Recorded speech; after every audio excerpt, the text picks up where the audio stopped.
you miss me? I've been out of a comatose, but the Hello and welcome to the Controlled Burns podcast, a weekly hobby list podcast is what I'm calling it, about all things entertainment, video games, music. You get the idea.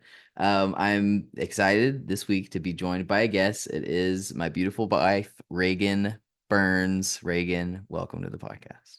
Thank you, Andrew. I'm excited to be here. So we decided that you didn't have a name like Slow Burn.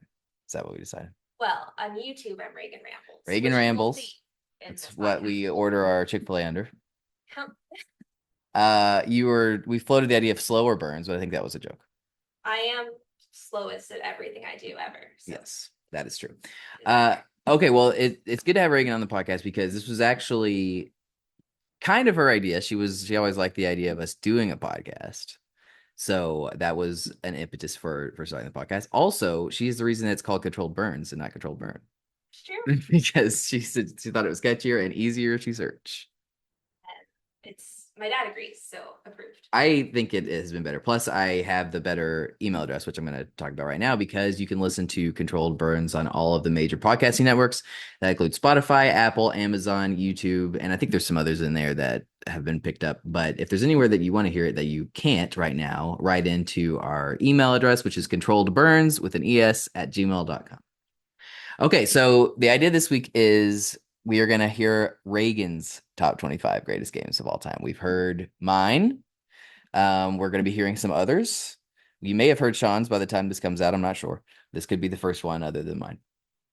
I do want to caveat here that, first of all, Reagan has not played very many games compared to probably everybody else I'm going to have on the show. She's played, her number is over 50 at this point. But before we met, what had you played? Your little horse game on your Wii? Yeah, stuff like Nintendo, Nintendogs? Vet Simulator on the computer. Okay. Just the Popper. Not a lot that was serious. I only had like a DS and a Wii before Perfect. you entered my life. That's exactly what I think. There's probably a lot of people in that situation.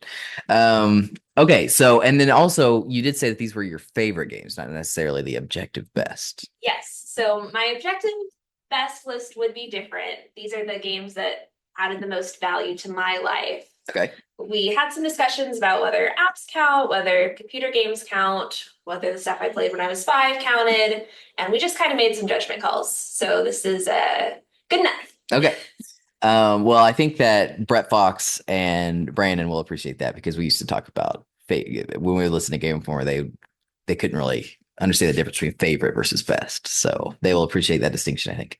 Now your list was the greatest. Yeah. I mean, it's sort of, there is like a mix there because it's the ones that I think are the best, but I recognize that there might be, like I've got some of the old Pokemon games on there, and like that's very high in terms of what most people would probably say.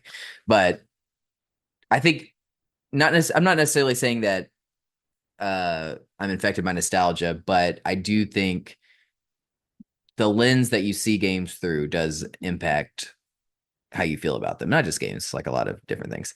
But like when I played Pokemon Gold when I was a kid and found out that I could, catch all these Pokemon, and you know what a Pokemon game is like.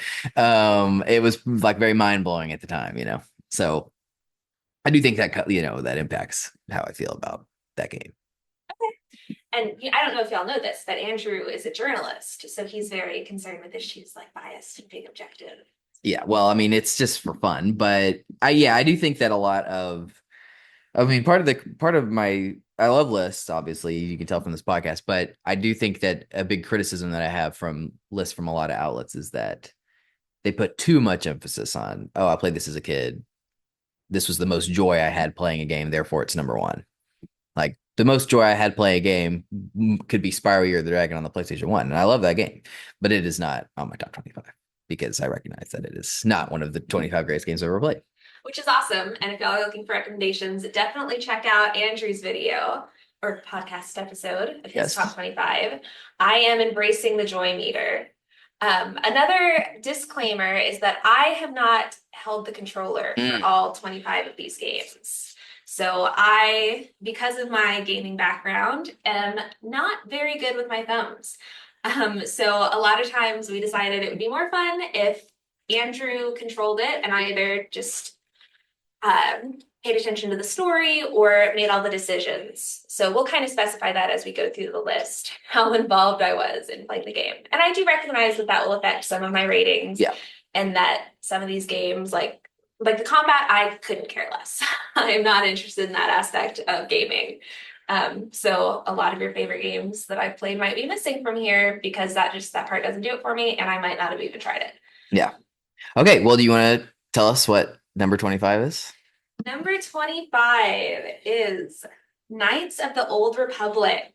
Okay. Now, this is interesting because obviously this is a game that I have a lot of history with. This was on my list as well.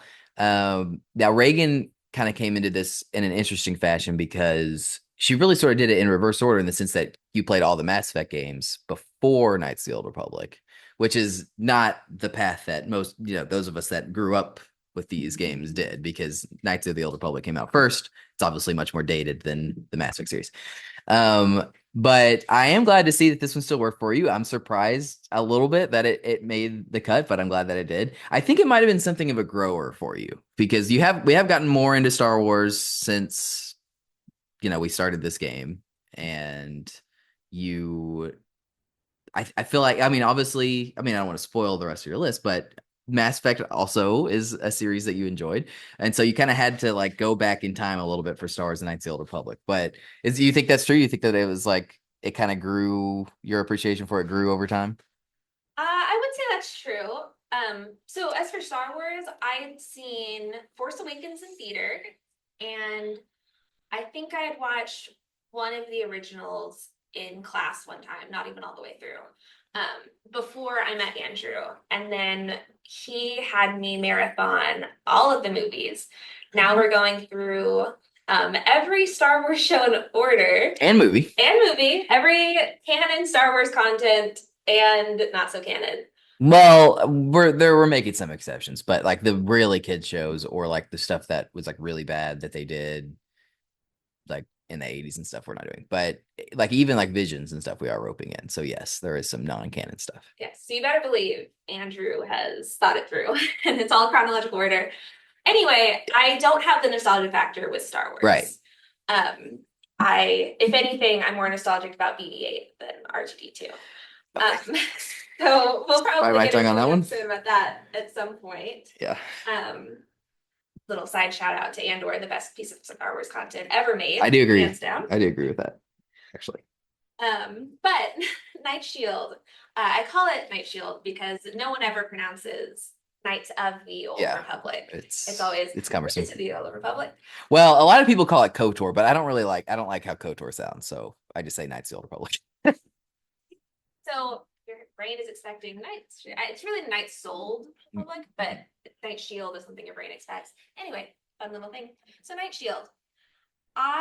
This is the first game that I ever embraced a villain arc. That was the main thing that I wanted to talk about as well. So yeah, in terms of making choices in games, Reagan usually walks on the path of the light, if you will, but she did take a dark turn at the end. The very last. So why did you decide to do that? And we can put spoiler walls up for people that don't want to have Knights of the Old Republic spoiled. But like, what made you decide to go down this path?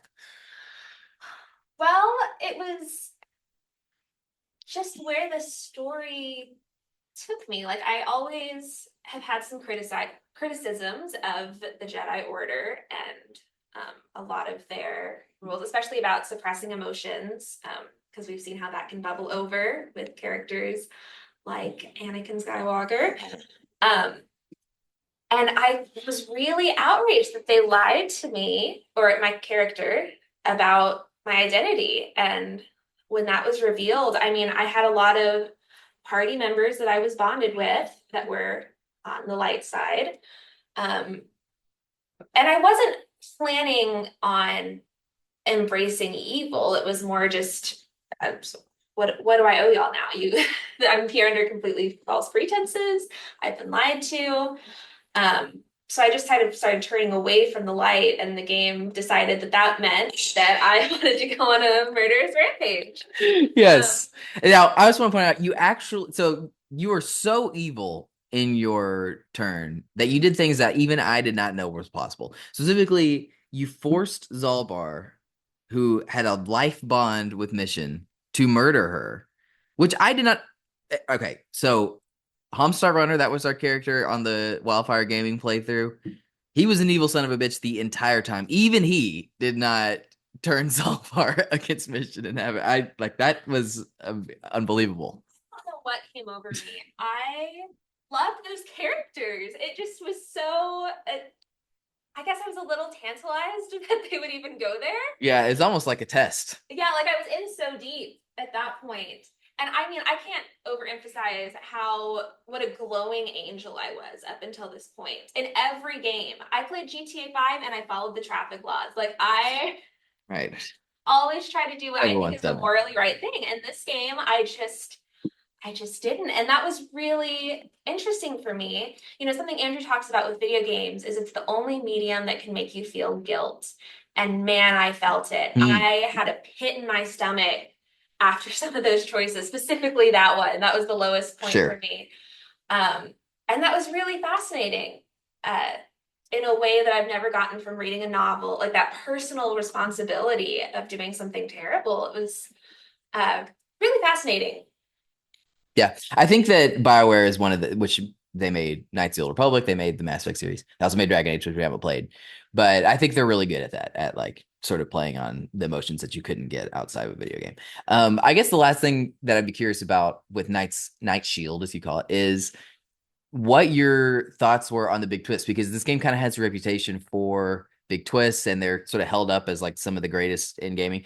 I know for me, when I was playing it the first time, the fact that Taurus, which is the first planet that you're on for so long, in the beginning gets destroyed. And that's where, you do the you kind of cure the virus or whatever that's going around that's turning people in the lower city into the zombies or whatever. And then, you can build yourself up in the combat arena, which I'm not sure that we did, but you can. And like you just kind of make a name for yourself in this city, and you spend so much time there. And I remember thinking, like, it didn't even cross my mind that you would leave. So like for you, having already played Mass Effect, it probably wasn't as big a deal for you because it probably seemed like we were on this planet for a long time. But what did you think about that? About the planet being destroyed, and of course about the big Revan reveal? Well, I mean, at this point, I played Mass Effect, so I was used to the idea of planet hopping. Yes. I played a Final Fantasy game or two. Yes. Maybe have a tendency to do something similar. Sure. So I don't think I was surprised as much by that. That's not the big twist I thought of when you mentioned Okay. big twist. What did you think of? Well, the Revan reveal. Oh yeah, that's the one that most people think of. I just for me, because I had not played. I was not as educated on games probably as you are now. Whenever I played Knights of the Old Republic for the first time, but yeah, it is the Revan. So that's why the Taurus thing really stood out to me. But yeah, it is the Revan twist that most people hold up as like, if not the best, then one of the all-time best. So what do you think about that? Well, I put that together slightly before it was revealed, which is my favorite. I want to be guessing on most of it, but then they've given us enough hints for me to feel smart right before they put it out.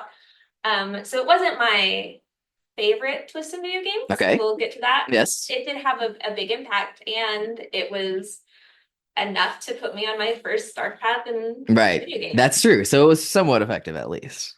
Okay, great. Were you ready to move on to number 24? Yes. Number 24 is Final Fantasy VII. Oh, Final Fantasy VII. So if you listen to the Controlled Burns episode where I do my top 25, this is my number one. I do think, correct me if I'm wrong, but this was the first Final Fantasy that you saw, right? It's true. Okay. So I think we were definitely still in the Rockwall apartment. Yes. Whenever we did that one. So this is kind of unique for you for Final Fantasy, I feel, which obviously when we play, this was your introduction to Final Fantasy VII, and that was before we did the remakes and all that stuff. But Now it is the Final Fantasy that you spent by far the most time with in terms of this story and these characters, right, compared to the others.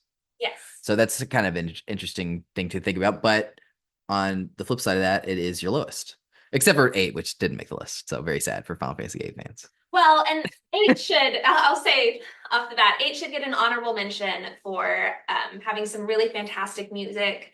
I walked down the aisle to a Final Fantasy 8 song. We did our last dance at our wedding to a Final Fantasy 8 song. That is true.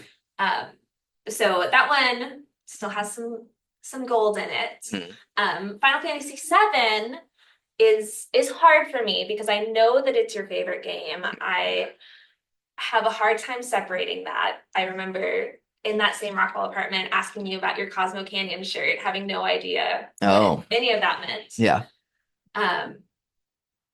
Okay, so first, this game I had no interaction with. I didn't get to make choices. Right. I didn't play it.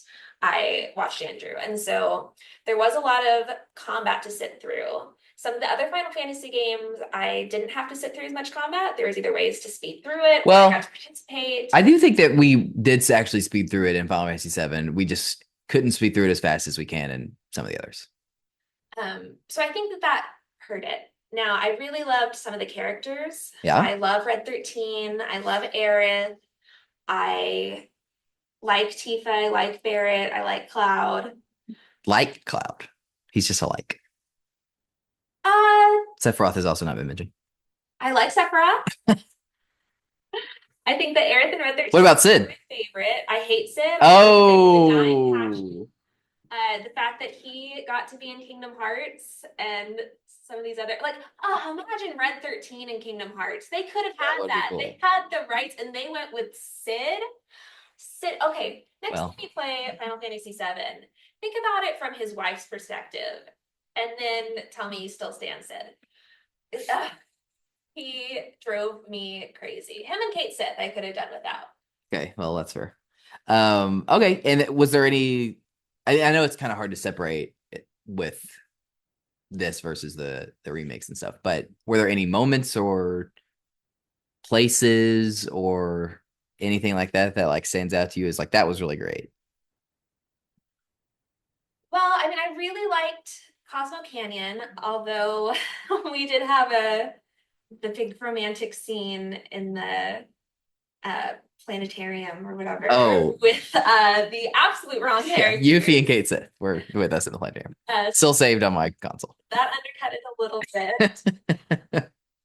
I thought all the stuff with energy was really interesting. I'm a wildlife and conservation science major, and so I was very interested in all the environmental issues and Mako reactors as a metaphor for a lot of the unsustainable practices that we're doing, and kind of giving, like, personifying the planet in a way that made it a character that we could empathize with. I thought it was really interesting. I really liked what they did with the ending. I thought it was very bold. I do think that humanity was wiped out and that might be a happy ending. And what a bold thing to say.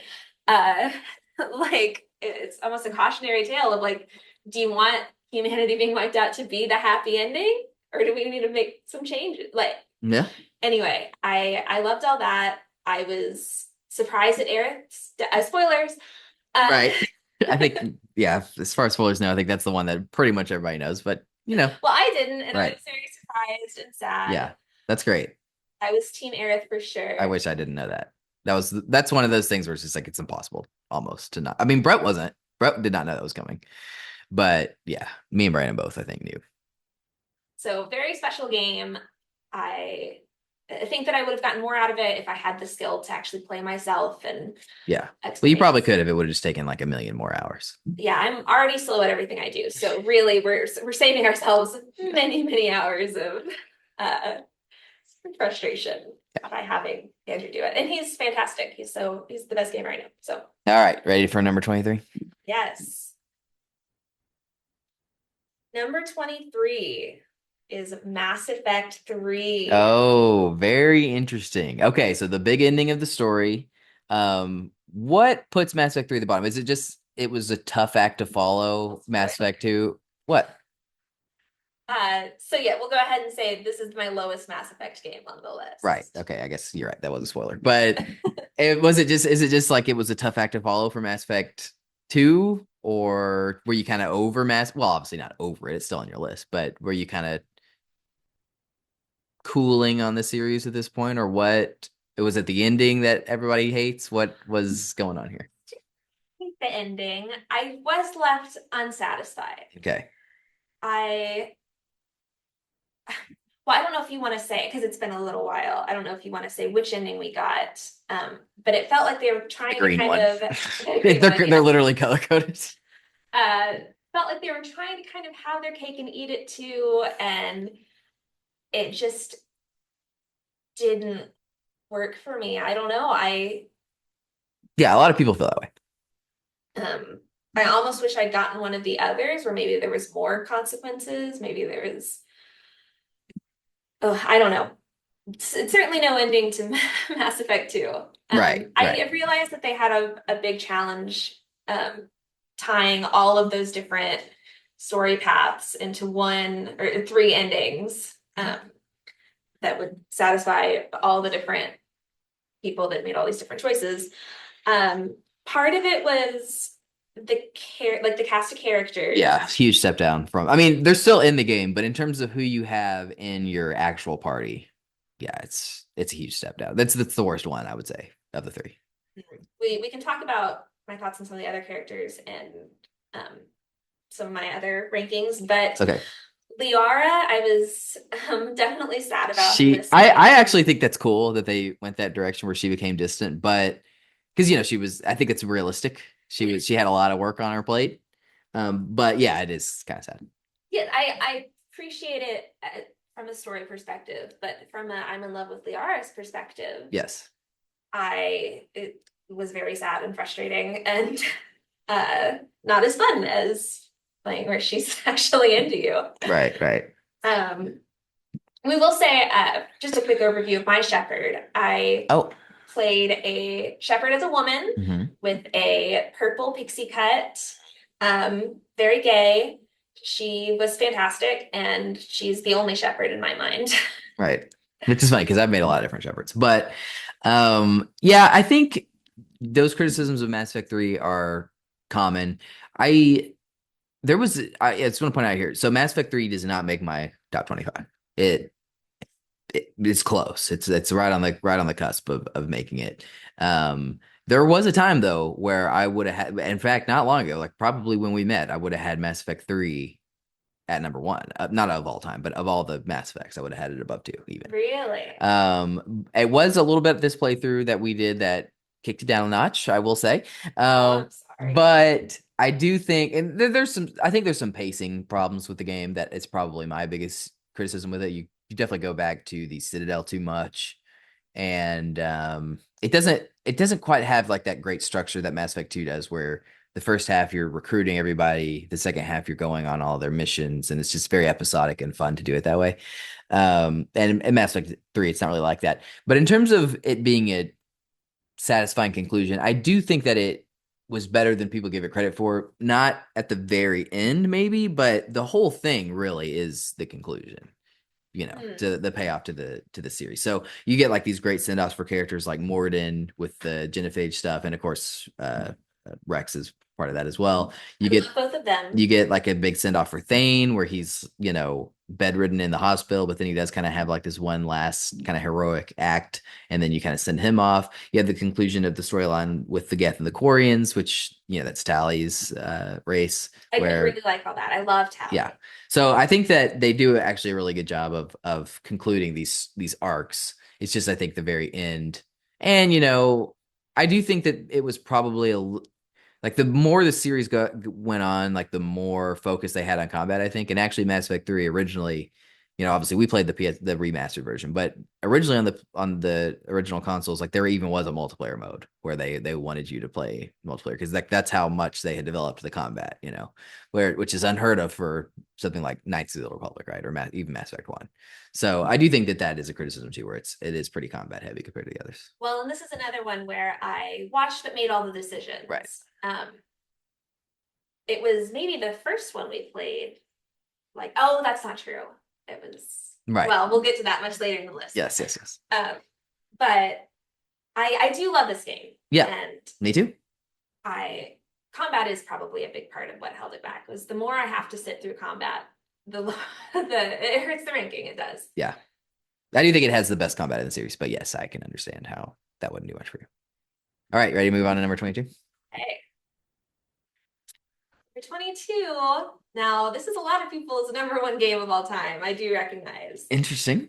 But it is Red Dead Redemption 2. You know, it's interesting that you say that because I do think I actually, believe it or not, I think this has been a grower for people. So there's some games and they come out, they're either beloved right away, they could be liked right away, and then like you will see an arc. Like some of them just kind of sustain, right? Some of them will go up and some of them will go down.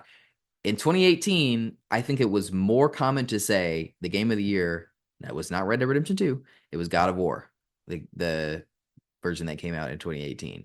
But if you talk to people today about that, I think it's a very small chance that they would say God of War over Red Dead Redemption 2. Now, I'm sure that there's still people who would, but yeah, at that time it was a lot more common for God of War, which obviously you haven't played God of War, but I do think it's interesting that you kind of have this perspective of it being like this beloved classic, which I think that it is. Well, even just in my circles, it has crossed over, at least where people don't talk about video games. Mm-hmm. It's beloved enough for me to have known about it going in and know that people loved it. Number one shout out is the horse mechanics. Right. Really big fan of that. That was what drew me into the game. That was how Andrew pitched it. Like we said, I was a really big fan of horse games growing up. So being able to customize and bond with your horses. I did get to ride around on the horse. Mm-hmm. So this was another one where I made decision. Well, no, I'm sorry. Well, there's a few decisions you make.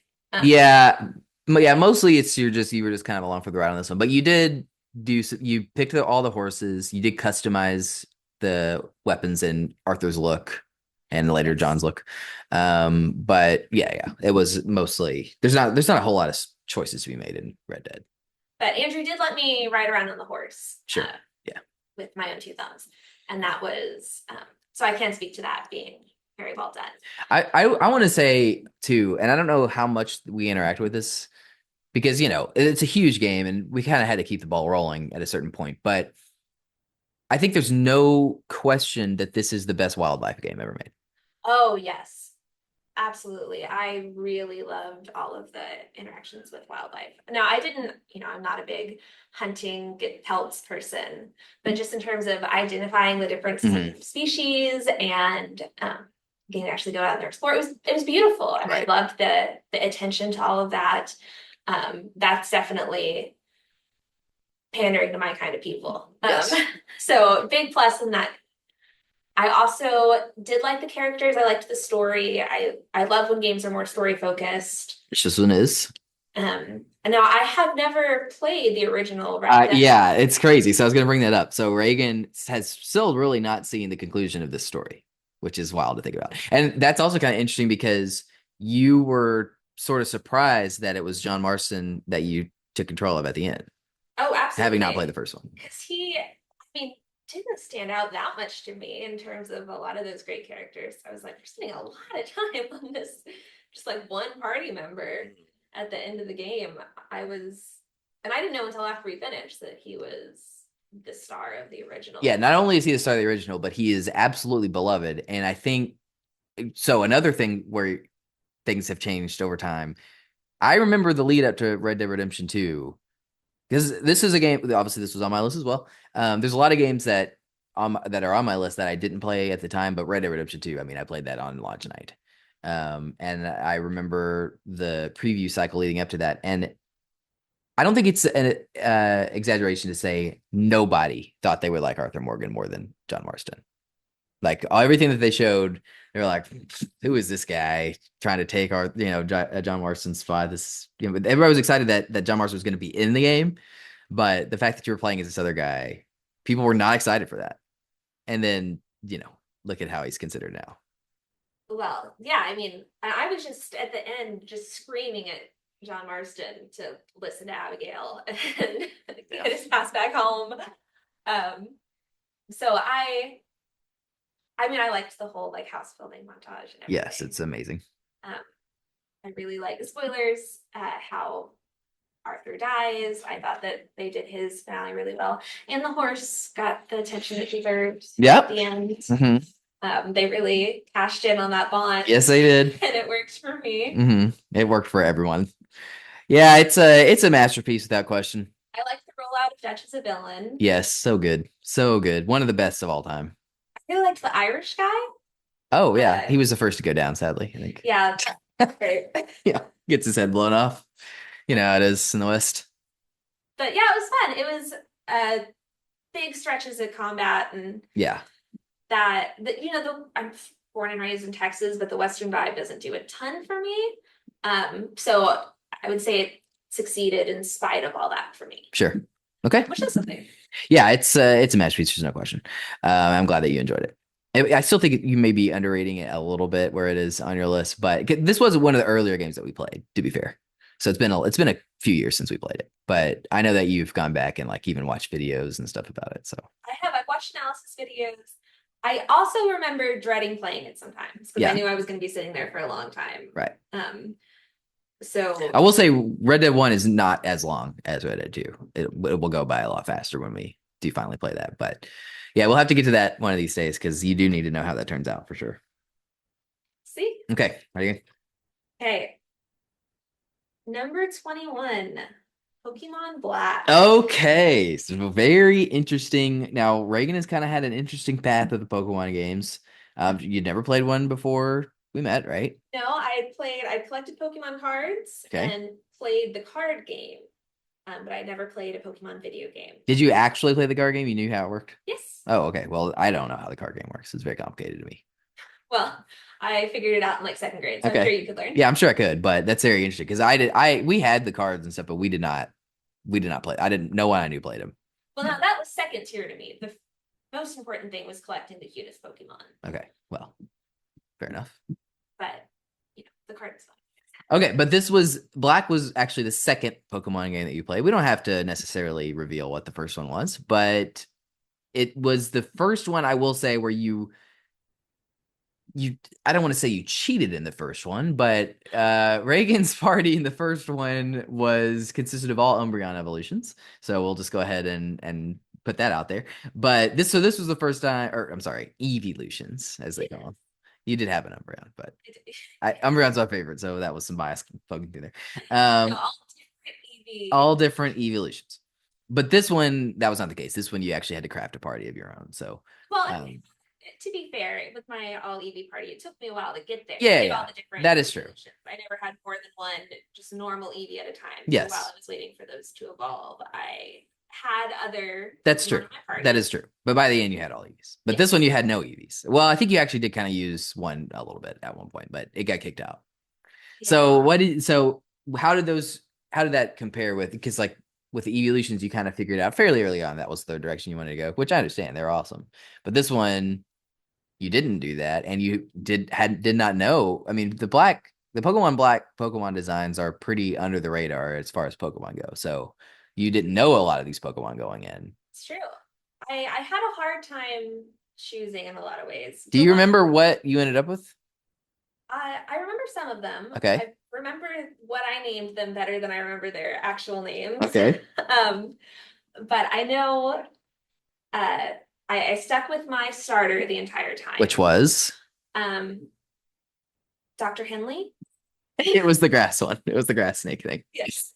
Which was awesome. I loved all three evolutions of that. Okay. Which I cannot save for my starter with my first Pokemon game. Right, we'll get to that. So that was awesome. BB was probably my favorite. And that was Sawsbuck, right? Yes. Yeah, I love Sawsbuck.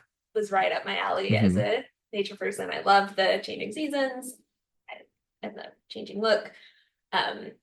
Now you'll notice that I've already named 2 grass Pokemon. Yeah. That was a big critique I had of this game is I wanted so many grass Pokemon. They did kind of cook with the grass Pokemon in Gen 5. And so trying to find other Pokemon that were complementary to them when I just wanted more and more grass Pokemon. I know you used the Swan for a while.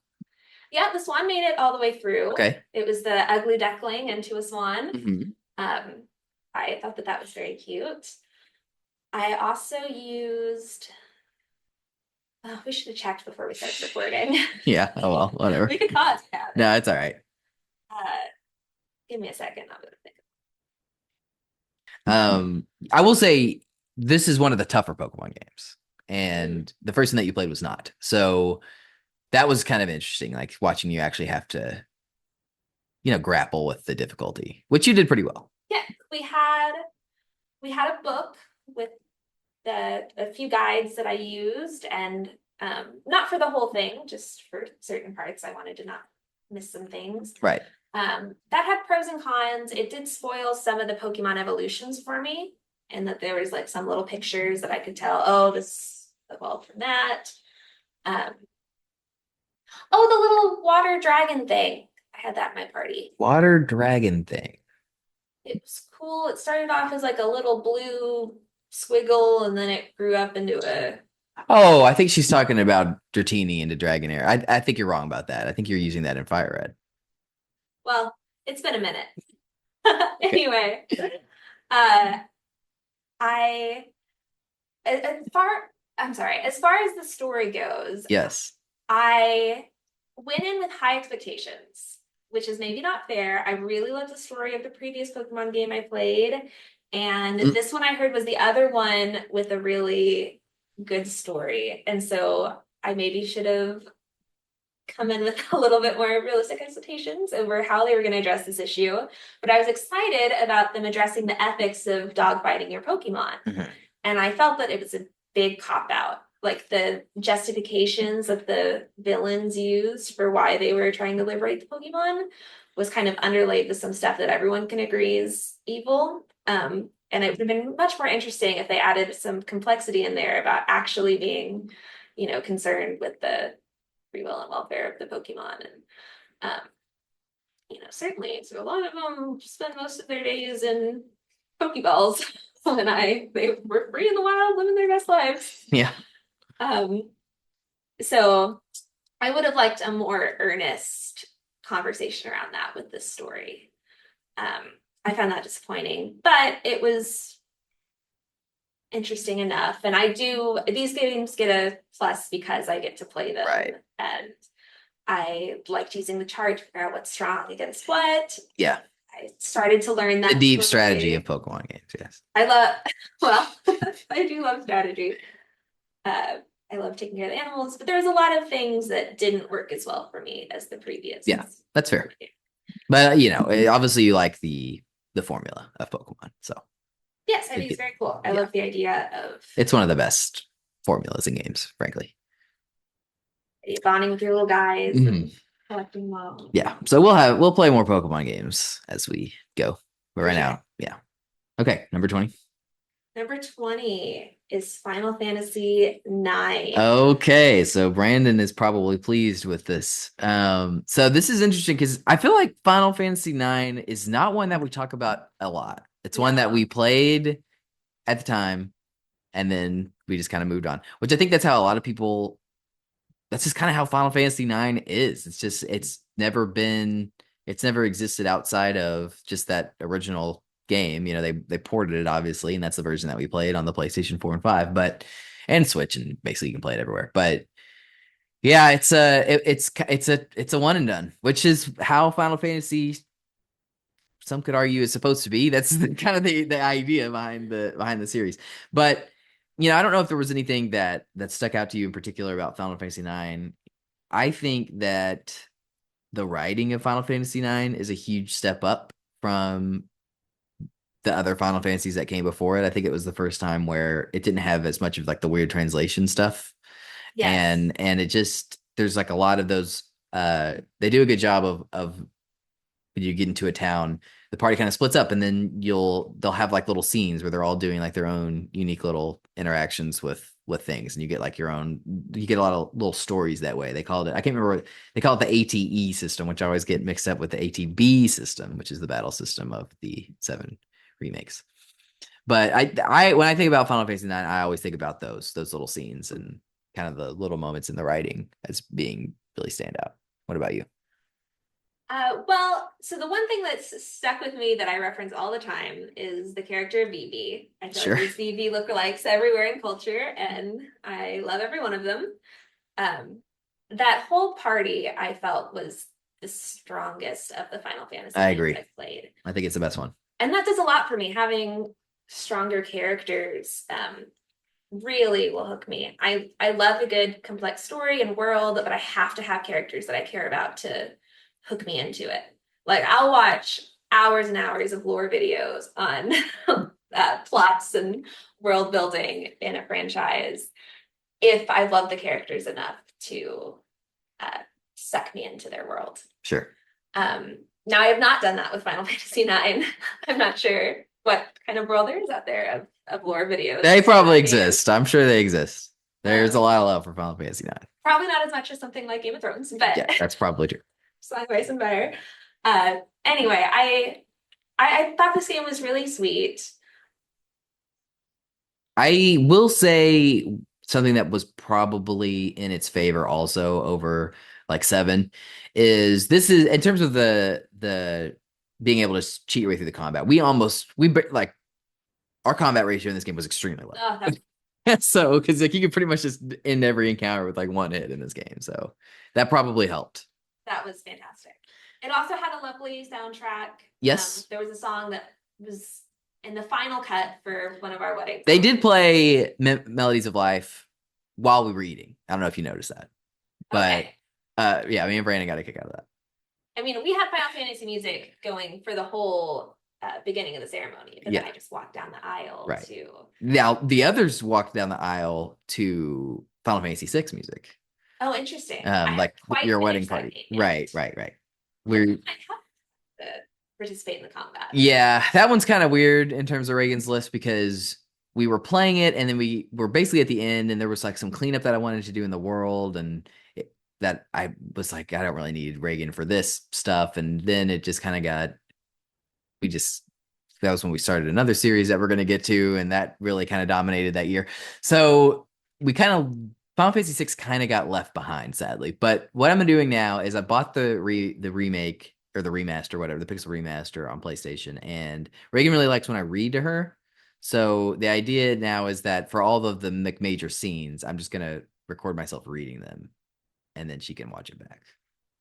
And then after that, she can put it on her list. And, you don't have to like erase the memories that you had of actually playing because you did, actually get to participate in the combat in that one. But then you'll be able to see the story all together and then you can make your final judgment of where it goes. Yes. It's definitely fair to not put that one in yet. Yeah. Although I do question its ranking on Andrew's list, considering the fact that he's never gotten around to finishing it with me. Okay. We were almost finished. I guess last thing on Final Fantasy IX is, well, to be fair, I think a lot of that was I was worried about us getting strong enough where I could carry your ass through the final battles, and that was stressful for me. Shit, I'm doing fantastic. Okay, well, the last thing I want to say about Final Fantasy IX is I agree with you. Best characters. I think it has the best writing, and then also I will say best beginning and best end to the Final Fantasy game. It's been a minute. So the beginning is like it's just you're with Zidane and his Tantalus crew and they're getting ready to do their heist on the where they're going to steal Princess Garnet. They're going to kidnap her. And then they get there and they find out that she wants to be kidnapped and that's a whole thing. But it's happening under the guise of this performance of this play, and then Vivi is there to see the play. Yeah, so it's just really great. All that stuff coming together. And then at the end, it's kind of like unclear whether Zidane survived at first. And then it's like there's been some time passage. Vivi has died. That's very sad. And Garnet is like the queen now. And there's like a ceremony celebrating her. And like she's seeing, it's kind of like a full circle where she's seeing a performance. And then Zidane comes out. And all the performance stuff really worked for me. I grew up in the performing arts. Yeah. So that all extra resonated with me. Yeah. But yeah, it was definitely the story and the character. And I thought that the look of that game it's beautiful. Was a lot better than the other. We did play the remastered version, so of course it looked even better. But for the time, even like it was It's kind of interesting because it was some people I think kind of viewed it as a step down because it was the 7 and 8, they were kind of like going for a more realistic future-y style, specifically 8. Like they were like they kind of looked like regular people, and I mean, as far as Final Fantasy characters go, but like they had regular human dimensions. Yeah.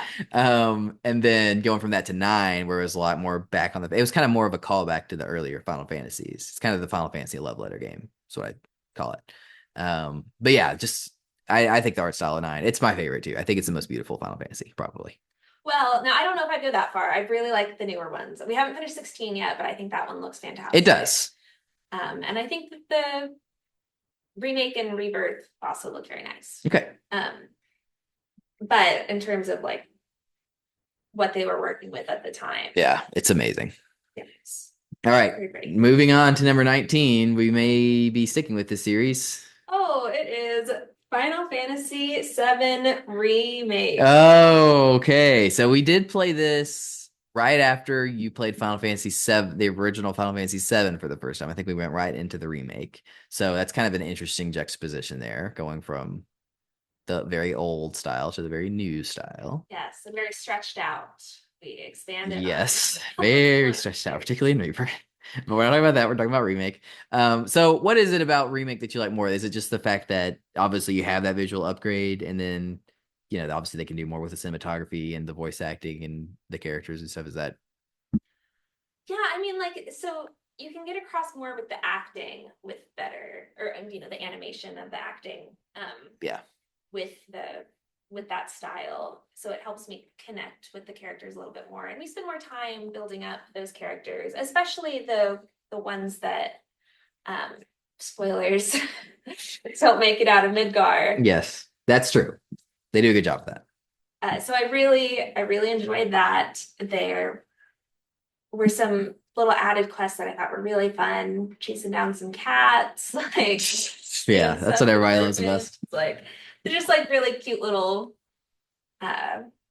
elements. I like how the city feels alive, like when you're walking through, there's kind of organic conversations happening. I mean, they have a loop that they go through, but I thought that they had the way that they designed Midgar was really well done. And then there is still a lot of combat though compared to the older ones. Like, but you like this combat more than the turn-based style? Maybe. Yeah.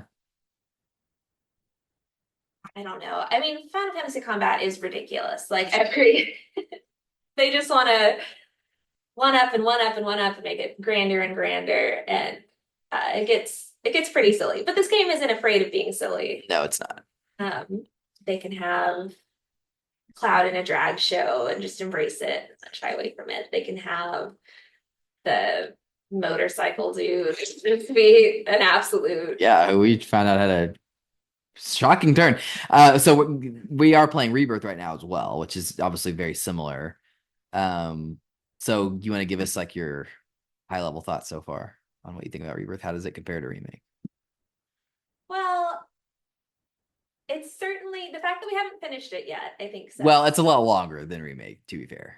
Okay. Look, we would have been done long ago if it was the same length as Remake. I do think it doesn't feel like the writing is quite as strong. Okay. But maybe it's been more spread out. Yeah, it has definitely been more spread out.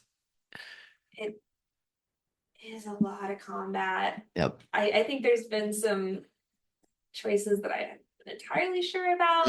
Like Fred's voice in Cosmo Canyon was pretty distracting. It's something. It's a choice.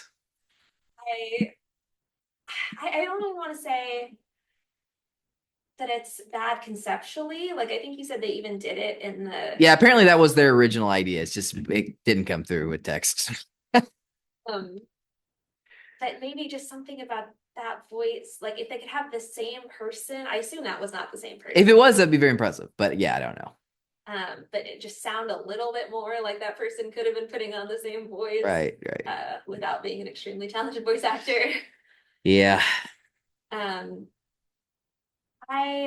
mean, we don't know how it's gonna end, so it could Brandon says the ending is very good, so we'll see. Yes, We're getting closer. Kind of an angel and a devil on Andrew's shoulder going into that game. Well, we're gonna. I do want to do a whole podcast on that where I bring Brandon and Brett on because they are on opposite ends when it comes to Rebirth, so that should be fun. And I think I'm kind of in the middle. I think I am too. Okay, you gonna move on to number 18? Okay. Number 18 is Phoenix Wright Ace Attorney. Now this is a lot of fun because neither of us had obviously played. I mean, obviously you hadn't played this before. I had started it, but after a certain point, neither of us knew what was going to happen in this game, and so I thought it was kind of fun that we could, that we could sort of work together and like put our heads together and try to figure things out, particularly in the trials as they were ongoing, and try to figure out what the right evidence to submit was and what the right responses were and things like that. Absolutely. It's always a really fun time when Andrew hasn't played a game and we get to discover it together. It's kind of a rare experience for us. Mostly it's Andrew showing me the ones he thinks I'll enjoy the most that he's played or his favorites. So that was a very fun, unique experience. I love the setup of the game, like having a trial game, a lawyer game. Yeah, it's awesome. The suspension of disbelief is challenged a little bit with how much investigation the lawyer does. Like, yeah, doing pretty much all the police work they kind of wanted. That is true. I think it might have been a little bit more natural if they just had two characters, if they wanted to incorporate both aspects of the game, like have an investigator and then the lawyer, not be one. Yeah, I mean, I don't know. I think that what they did is probably the right move because you had like these revelations while you're out, and lawyers do research and stuff. Like they're trying to develop cases. Research is one thing, right? I understand. The police's job is another. Well, the police are worthless in this series, I gotta say. Yes. But I like that they did it all with Phoenix. First of all, I think he's a very endearing and funny character, but I like him coming up with revelations and like coming into a trial. And like each day, he's either going in real confident, but usually, he's got some concerns. And then things fall apart for him during the day and then he squeaks by. I don't know. I just really like that. It really works for me. Yeah. Well, and I loved the gameplay in the trials, getting it's super fun. Pick which evidence to surprisingly tense at times. Yeah. I thought that aspect was really fun and engaging, and I would love to see more games like that. Well, there are a lot of games in this series that we've only played this first one, and technically we're not even quite finished with the version that we have because we played through what would have been the end. It felt like the end of the original version that came out in Japan, where it's just the 4 trials, and that 4th trial is very climactic. But then they added this 5th trial for the US version, and we're almost finished with that. But that is a long trial, and so it's taken us some time to get through it. And I knew that this was obviously on your list, and so I figured we should just go ahead and put it in. Yeah, it's a very witty game. Yeah, I think I think the writing is so good, especially considering how old it is. It's very impressive. I think it might be the funniest game that I've ever played. Wow. It's fantastic. Well, I think we'll get to the funniest game I've ever played shortly. Oh. But I do think that it aged well in maybe most aspects. Okay. I would like to think that they've come a little further in their depiction of women. I wonder about that because this is a Japanese series, and they do their society is a little bit different when it comes to women, I think, than ours. I definitely have some critiques that I won't get bogged down in. Okay. But it's a very fun game, and really it's the play style, and it's the makes you feel smart when you it's a great formula together. I love that. Yeah, it's very good. It's kind of daunting to think about how much there is in that series because it took us a pretty long time to get through the first one. Like I said, we're not even really technically done, and there are so many games. Like there's 3 on just that collection of the original trilogy, and then it goes way beyond that. So we could play that game forever. I'd love to see other companies take on the worker game as well. That would be interesting. Like I could see it also going really well with a really serious tone. Yeah, there probably are more serious ones. I just don't know them. So if you have any recommendations for awesome partner games, email us. ControlledBurnes@nes@gmail.com. Okay, number 17, if you're ready. I'm ready. Game of Thrones. Okay, now we have to specify here because there technically are two games called Game of Thrones. There's like a one that was kind of like a action game that was a sort of, I think it was a fairly early PS3 game where you're in the Night's Watch and it's by all accounts very bad.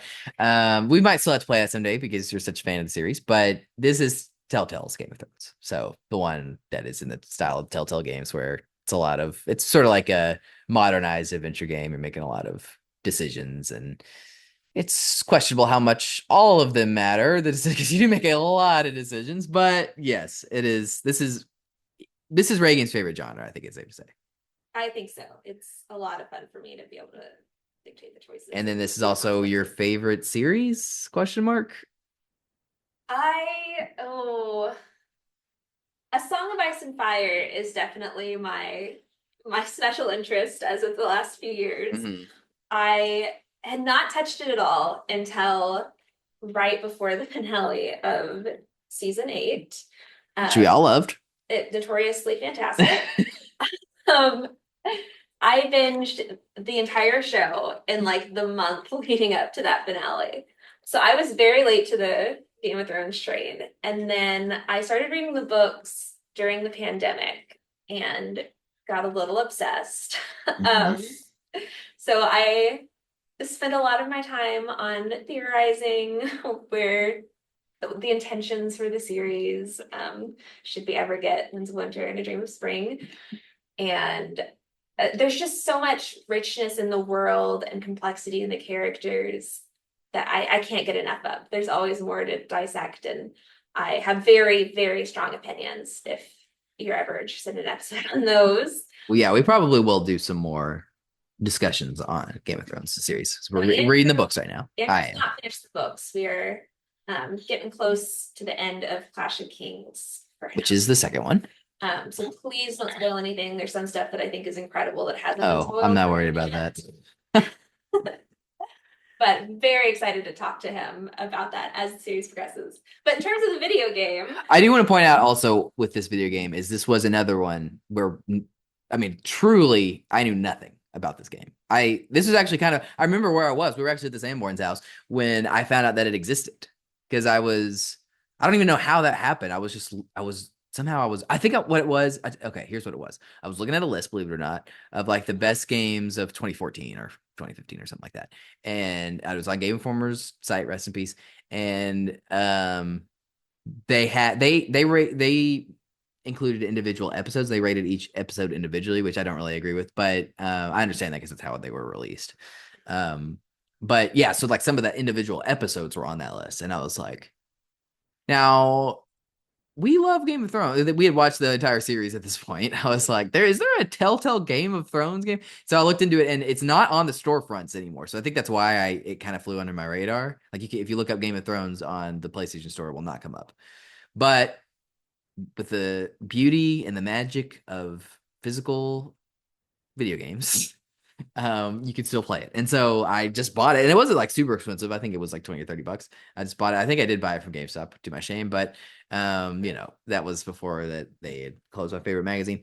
They're dead to us now. But yeah, so that was pretty awesome. That was an awesome discovery. Yeah. This game has gone down on my list. I did these games as we finished them. So this has been, 4 years in the works. Yeah. And actually I talked about this a little bit on my platinum episode or my trophy episode, because we do have the platinum trophy in this game because all you have to do is play it. And I think I actually put it at the bottom of my list because of that, because we didn't have to do anything for the trophy. But it was actually how we rang in the new year, 2022. That's right. Mm-hmm. Now, the reason that this game has gone down on my list is that I was just left really unsatisfied by the ending. What an interesting theme recurring with this series. It felt unfinished, and it was like the series was canceled. Right. They did expect to make another season. So there's a lot of setup that wasn't paid off. And it ended with like some text and images instead of gameplay. Now, this game had some real highs for me. Yeah, it has some cool elements. Like there's I mean, they got some of the actual actors from the show. That was cool. Oh yeah, that's awesome. I mean, big name ones too. Um, Peter Dinklage is in there. Yeah. Natalie Daenerys Dormer, has a scene. Amelia Jon Clarke, Snow's in it briefly. Kit Harington. So that was cool. And I do think that the characters that you don't control those characters. You're controlling new characters that tie into the story. But I think they were believable. Like you could conceive that they would have existed. Yes. It wasn't like real ridiculous that they were there.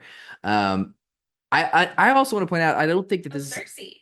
Yes, Cersei, right. She was probably in it the most of the It's fantastic. The premise of being the handmaiden of Marjorie, Right. like torn between her and Cersei, Mhm. is so good. That was like written right for me. I was so into that. Yeah. I think there's a case we made that it's definitely dated. Those Telltale games, they look dated today. But I really actually liked the art style a lot of this game, where it was like it looked very painted, like hand painted, like the environments in particular. I love that. So I like that a lot. Um, And then there were some big moments like the kid dying at the beginning. spoiled. You know what I'm talking about. At the beginning of chapter 1. Yes, it had a big impact on me. I Yeah. was shocked it was a Game of Thrones worthy I moment. will say I don't think it ever quite hit that high again. No, there was one moment where something very extreme happens, and then it was the only time when you ever like go back. Like you can't actually have that consequence. You're gonna have to read. Yeah, I was disappointed. I Yeah. thought like it was like a Red Wedding level massacre, and I was like, well, this is awesome. I was so impressed by the boldness of that storytelling, and then they walked it back, and I was disappointed. Yeah. Heavy Rain would never walk that back. No, they make you deal with the consequences of your actions. Yeah. Which mostly this game did. It wasn't always super clear which actions were tied to which consequence. And, Yeah. That's a common criticism of the Telltale games in general. But I mean, it was effective. Oh, Ramsay Bolton was in there too. They had like so much of the cast. Right. And a good kind of sampling of being different places in the world. Right, which it was like in the style of the books where you had characters in different places and you would check in on them. Which is my favorite style of storytelling. I love bouncing between different characters in different places and then having their stories collide. Yeah. So for fans of the series, like you really should play it for sure, but just prepare to be disappointed by the end. Well, I don't expect to finish. I still highly recommend the Song of Ice and Fire books, even though we don't know if they'll ever be completed. Yeah, and I recommend the show. I think it's amazing. It's still my favorite show. Sure. And I didn't hate it's completed, but you don't have to finish it if you are happy at any point with where it is. I wouldn't say that. I think you should see it to the end. I don't have as much problem with it as most people do. I do think like the framing of some of the stuff in the final scenes are not very good, but I do ultimately I think most of the decisions I think are correct. It's just the justification of them is the problem. How they got there, how they paced it. Okay, that's another episode. Right, that's another episode. But so just like I recommend the books because I think it's a fulfilling experience, even if they never get finished. I do recommend this game, even just know that going in. Yeah. Okay, well, staying on the Telltale theme, then for the next one. Yes, I have number 16, The Wolf Among Us. Right. So this is interesting. I remember whenever I showed Reagan, we did not go right from Game of Thrones to this. It was much more recent that we played The Wolf Among Us. And I did not expect it to be, never in my wildest dreams would I have expected you to put this above Game of Thrones. I'm questioning it as we talk about it, if I can talk as enthusiastically about this game. Well, obviously you don't care. I mean, it's not wrapped into your favorite series, but it is an original story that you, in some ways, like even more. Yeah, I finished this game and I immediately was watching videos and reading articles about different interpretations, which is a sign that I don't want to leave the world, that I want to keep engaging with the. And I did want to point out also, before you continue, this one, it still has not been canceled. There is another one that's supposed to come out. Oh, that's right. Mm-hmm. So that'll be interesting. Right. I'm definitely intrigued by that. The characters don't stand out to me as much as the original characters, even in Game of Thrones. Well, you're really just playing as Bigby Wolf in this one, who I do like more than any of the characters in Game of Thrones, I'll say.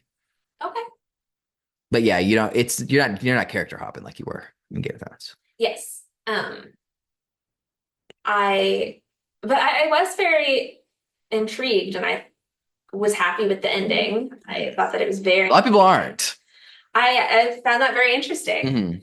I think that there's definitely room for interpretation there, Yeah. and some interpretations are more satisfying than others. Right. Or better storytelling depending on which they intended. Yes. It was definitely had more thought put into it than the Game of Thrones ending for sure. I would love, if they're never going to finish that Game of Thrones series, I would They're love for not. the creator to go back and just say what they intended. Well, I don't even know if you really understand what happened with this company. I mean, the company died. Telltale went under, and then it was sort of like revived later. And I don't know really how many of the original creators are even in the new one, you know. Sure. Well, and I'm sure there's some sort of non-disclosure agreement. Right. But if that ever expires, like, I would love to hear from them. Sure. I guess thought this one was fun. Yeah, It was dark. it's like I said, it's your favorite genre. I will say, an interesting tidbit for me with The Wolf Among Us is I've actually never played this game by myself. Did you know that? Oh, The first time I played it, this is kind of a fun fact, was a lost series that was never posted for Wildfire Gaming. oh. And I can't remember exactly why that was. You have to ask Sean why that never got posted, but there was a reason. Say, Andrew. No, it wasn't that. It was something going on technically with this. And then I actually played it with Mammy as well. Oh. I'm sure she doesn't remember anything about it, but and she wasn't as crazy about it as some of the other stuff that I showed her. There's a lot of profanity and stuff, you know. Sure, it's very dark. It's kind of common trope now is to tie in fairy tale characters and stories with really gritty, dark themes. And not that, I mean, a lot of those original stories don't have a lot of that baked into them when they were written by Christian Anderson or whoever. Right. But kind of tying that into some modern setting. Yes. With that very same modern level of darkness in our world. Good use of colors and like cinematography in The Wolf Among Us. Yeah, it's my favorite art style, but I appreciate it stylistically. Yeah, it's all shaded. I liked the mystery aspect really worked for me. Mm-hmm. I was intrigued the whole time. Yep. So it's a good game. Okay, number 15, Spiritfarer. Okay, now this is interesting. This is the most recent game we finished, right? Sort of. I guess technically it's not now the most recent. It's the most recent game that we finished that wasn't a replay. Yes. Put it that way. And it was. I looked this up because when we get the platinum trophy, which we did, it tells you how long it took you to do that on PSN Profiles, which is the website I use to track this stuff. And it was 2 years and 4 months. Wow. It took us to get through Spiritfarer. We started it in the first half of 2022, still living in our Rockwall apartment. And he does mean we. This is when we played together. Of course. I was the cat, of course. Mm-hmm. Daffodil. Precious angel that I would die for. Okay. Well, good for you.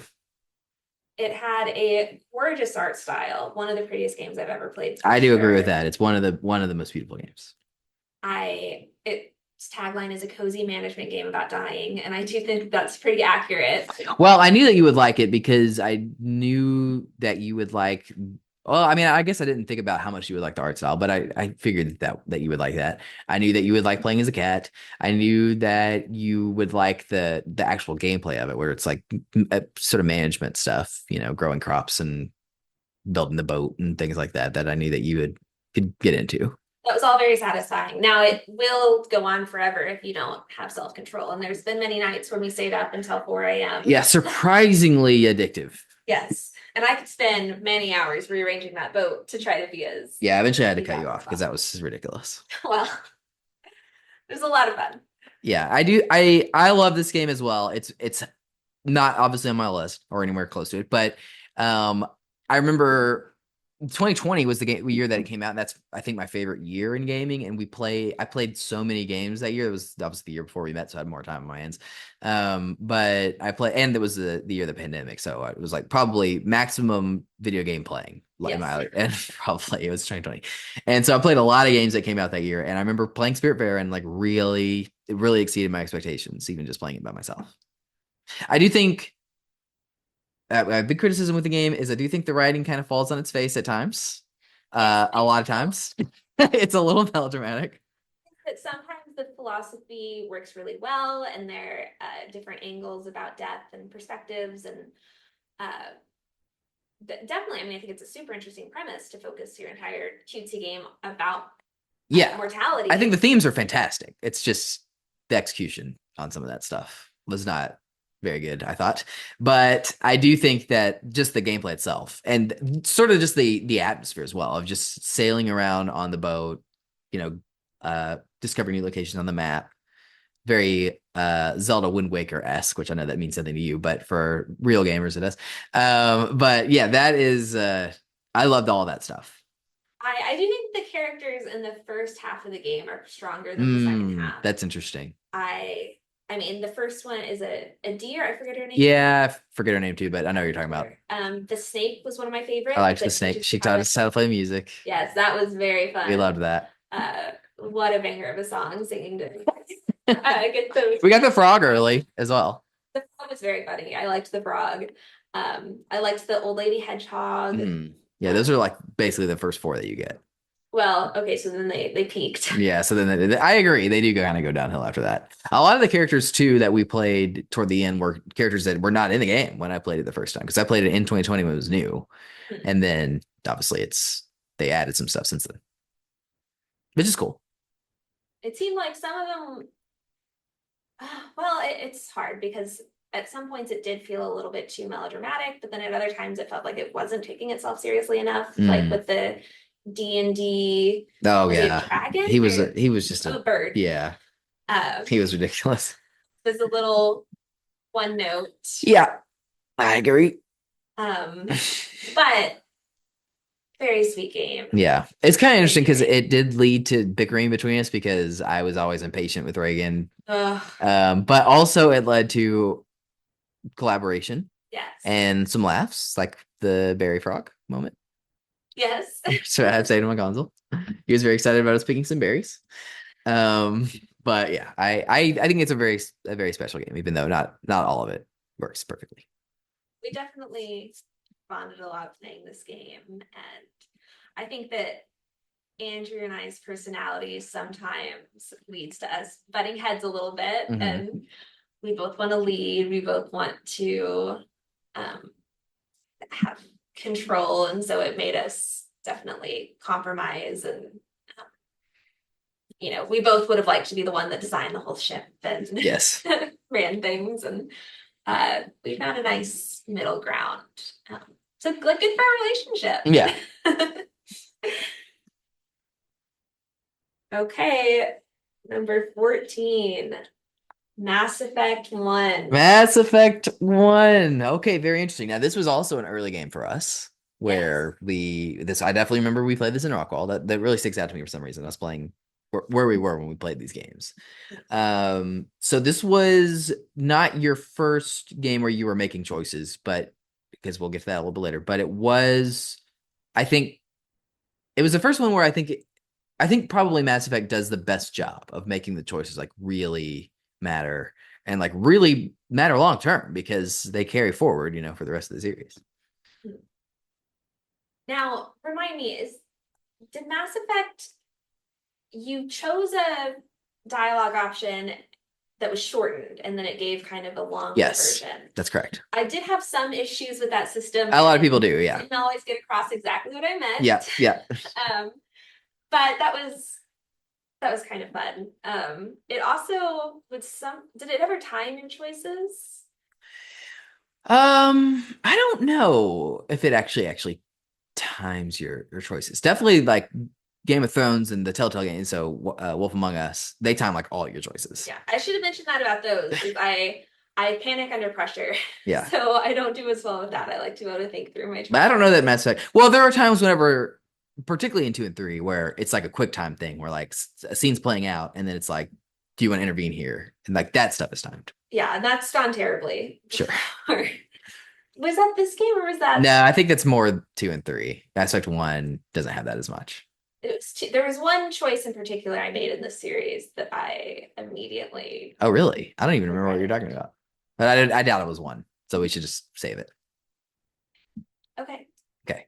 What I remember about this one in particular, which is really interesting. So obviously it's like the introduction to all the characters, and you know it's very fun for that. And I know that. Oh, unless the choice you're talking about is which character survives.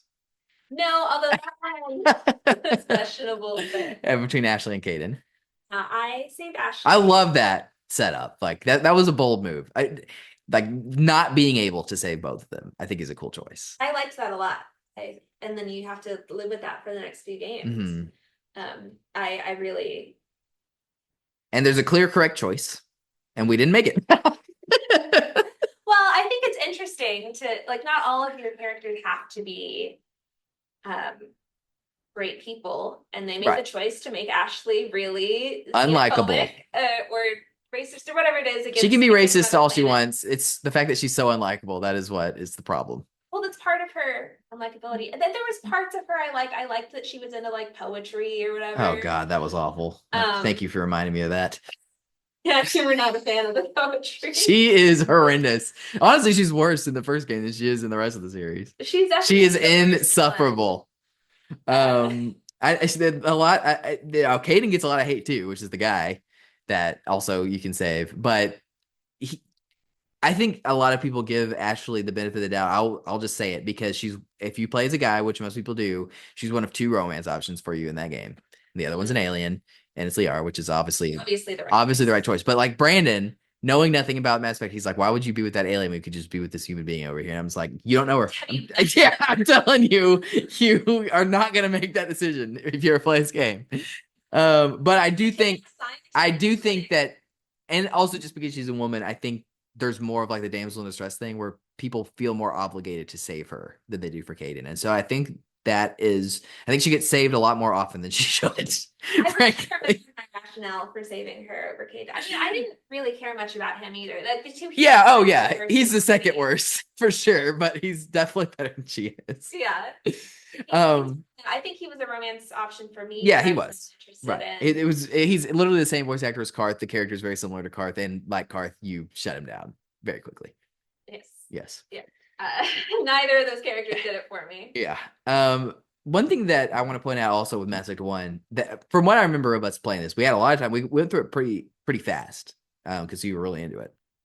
But what I remember you being the most into it this one was the DLC actually, which is the setup is there's like this asteroid that these aliens that are known for terrorism, frankly, in the world, are hurtling toward this. It's not Earth, but it looks like Earth. It's like an Earth-like planet. And so you have to get down there. You have to get out. You actually land on the asteroid, and you have to like solve this problem. And it makes you feel like you're time limited, even though you're really not. But I thought that was like really a well done setup. But I remember, were like really into it, and particularly at the end, you have to make the decision about whether to take the guy down or save some hostages that he's taken. And honestly, I don't even remember what we did. Either, but I remember loving the moral conundrum. Yeah, we definitely sat on that one while we were thinking about what to do. Yes, I love that. Give me an ethical dilemma any day. I will think through it for an hour if you let me. Unfortunately, but I find that really engaging, especially if there's consequences on both sides. Like there's not a right answer that gives you the happy ending. I was really fascinated by that. I loved half of the party, which is a pretty good. Well, one thing that's interesting about Reagan is she's also really not a Garrus fan either. Yeah. So he's a big part. I mean, Mass Effect 1 Garrus is the worst Garrus. Like he really comes to his own, I feel, in 2 and 3, particularly 2. But yeah, it's interesting. So it's mostly Rex, Liara, Tally, which I mean, slam dunk style. Yeah. Rex was really a subversion of expectations for me. I really loved the rollout of his really strong peace values as a big grunt character. And we'll talk about him a little bit more in Mass Effect 2. Oh. If that happens to be on the list. And then Liara, I thought was a fantastic love interest in the first one. I loved her as a strong scientist. That was cool. I really like Callie too. Yeah, I mean, she's great. Was like my best friend in the game. I mean, it is another one where there is a decent amount of combat that I have to sit through, and it's the shooty kind, which is my least favorite kind. That is true. I do think it was less in one than the others, though. Yeah, if we're gonna have combat, I mean, I would have rather it been like more of the sword fighting or magic or whatever. I hate the sound of gunfire. I know. And they honestly, the sound effects are the worst in one compared to the others. Like they did kind of mellow them out, I feel, in 2 and 3. But yeah, I mean, obviously, just an introduction to a great series. I could see why it hit very hard for you at the time. And I still have a lot of love for it too. Mass Effect 1 does not make my list. I think it's the worst of the 3, but I still love it. So. Oh, and I love designing the character. Oh, right. That was the time where we actually got to do that. Yeah. Our shepherd had this really cool like purple hair that had like a red or blue like color shift to it. It was red. It was purple hair, and then it had like a red. Yeah, like when the light hit it, it was like reddish. In 1, I think it was bluish, and then as the series went on, well, that's possible. Yeah, it wasn't a perfect 1-to-1. Yeah. But yeah, we always had her dressed all in purple. Purple pain. Yes. And yeah, that was one we did get through really fast because I was just kind of eating it up. Yeah. I think you're right. I think that is my favorite style of game. So yeah. making choices, having them matter. Yeah. Oh boy, this is going to be interesting. So we debated having number 13 on. No, I did not ever debate it. I think it should absolutely count. Okay. So hit us with it. Number 13 is Wizards Unite. Whoa, Wizards Unite, which you cannot play today. No, I wanted to log in and at least like see my skill tree because that was one of my favorite parts of this game. It was the most satisfying skill tree I've ever done. Wow. I was a magic zoologist, obviously. Okay.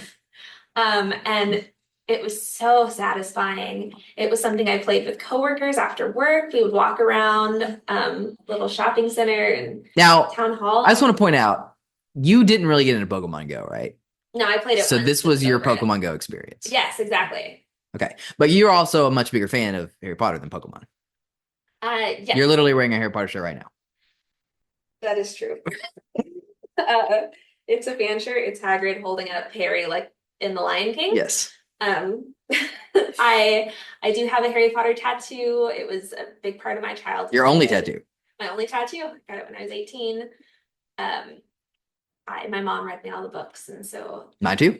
It was well, not all of them. Eventually, I was not a kid anymore, but definitely one of my hyper fixations growing up. That I think Game of Thrones has maybe stepped into the role of. Yeah. In recent years. That's fair.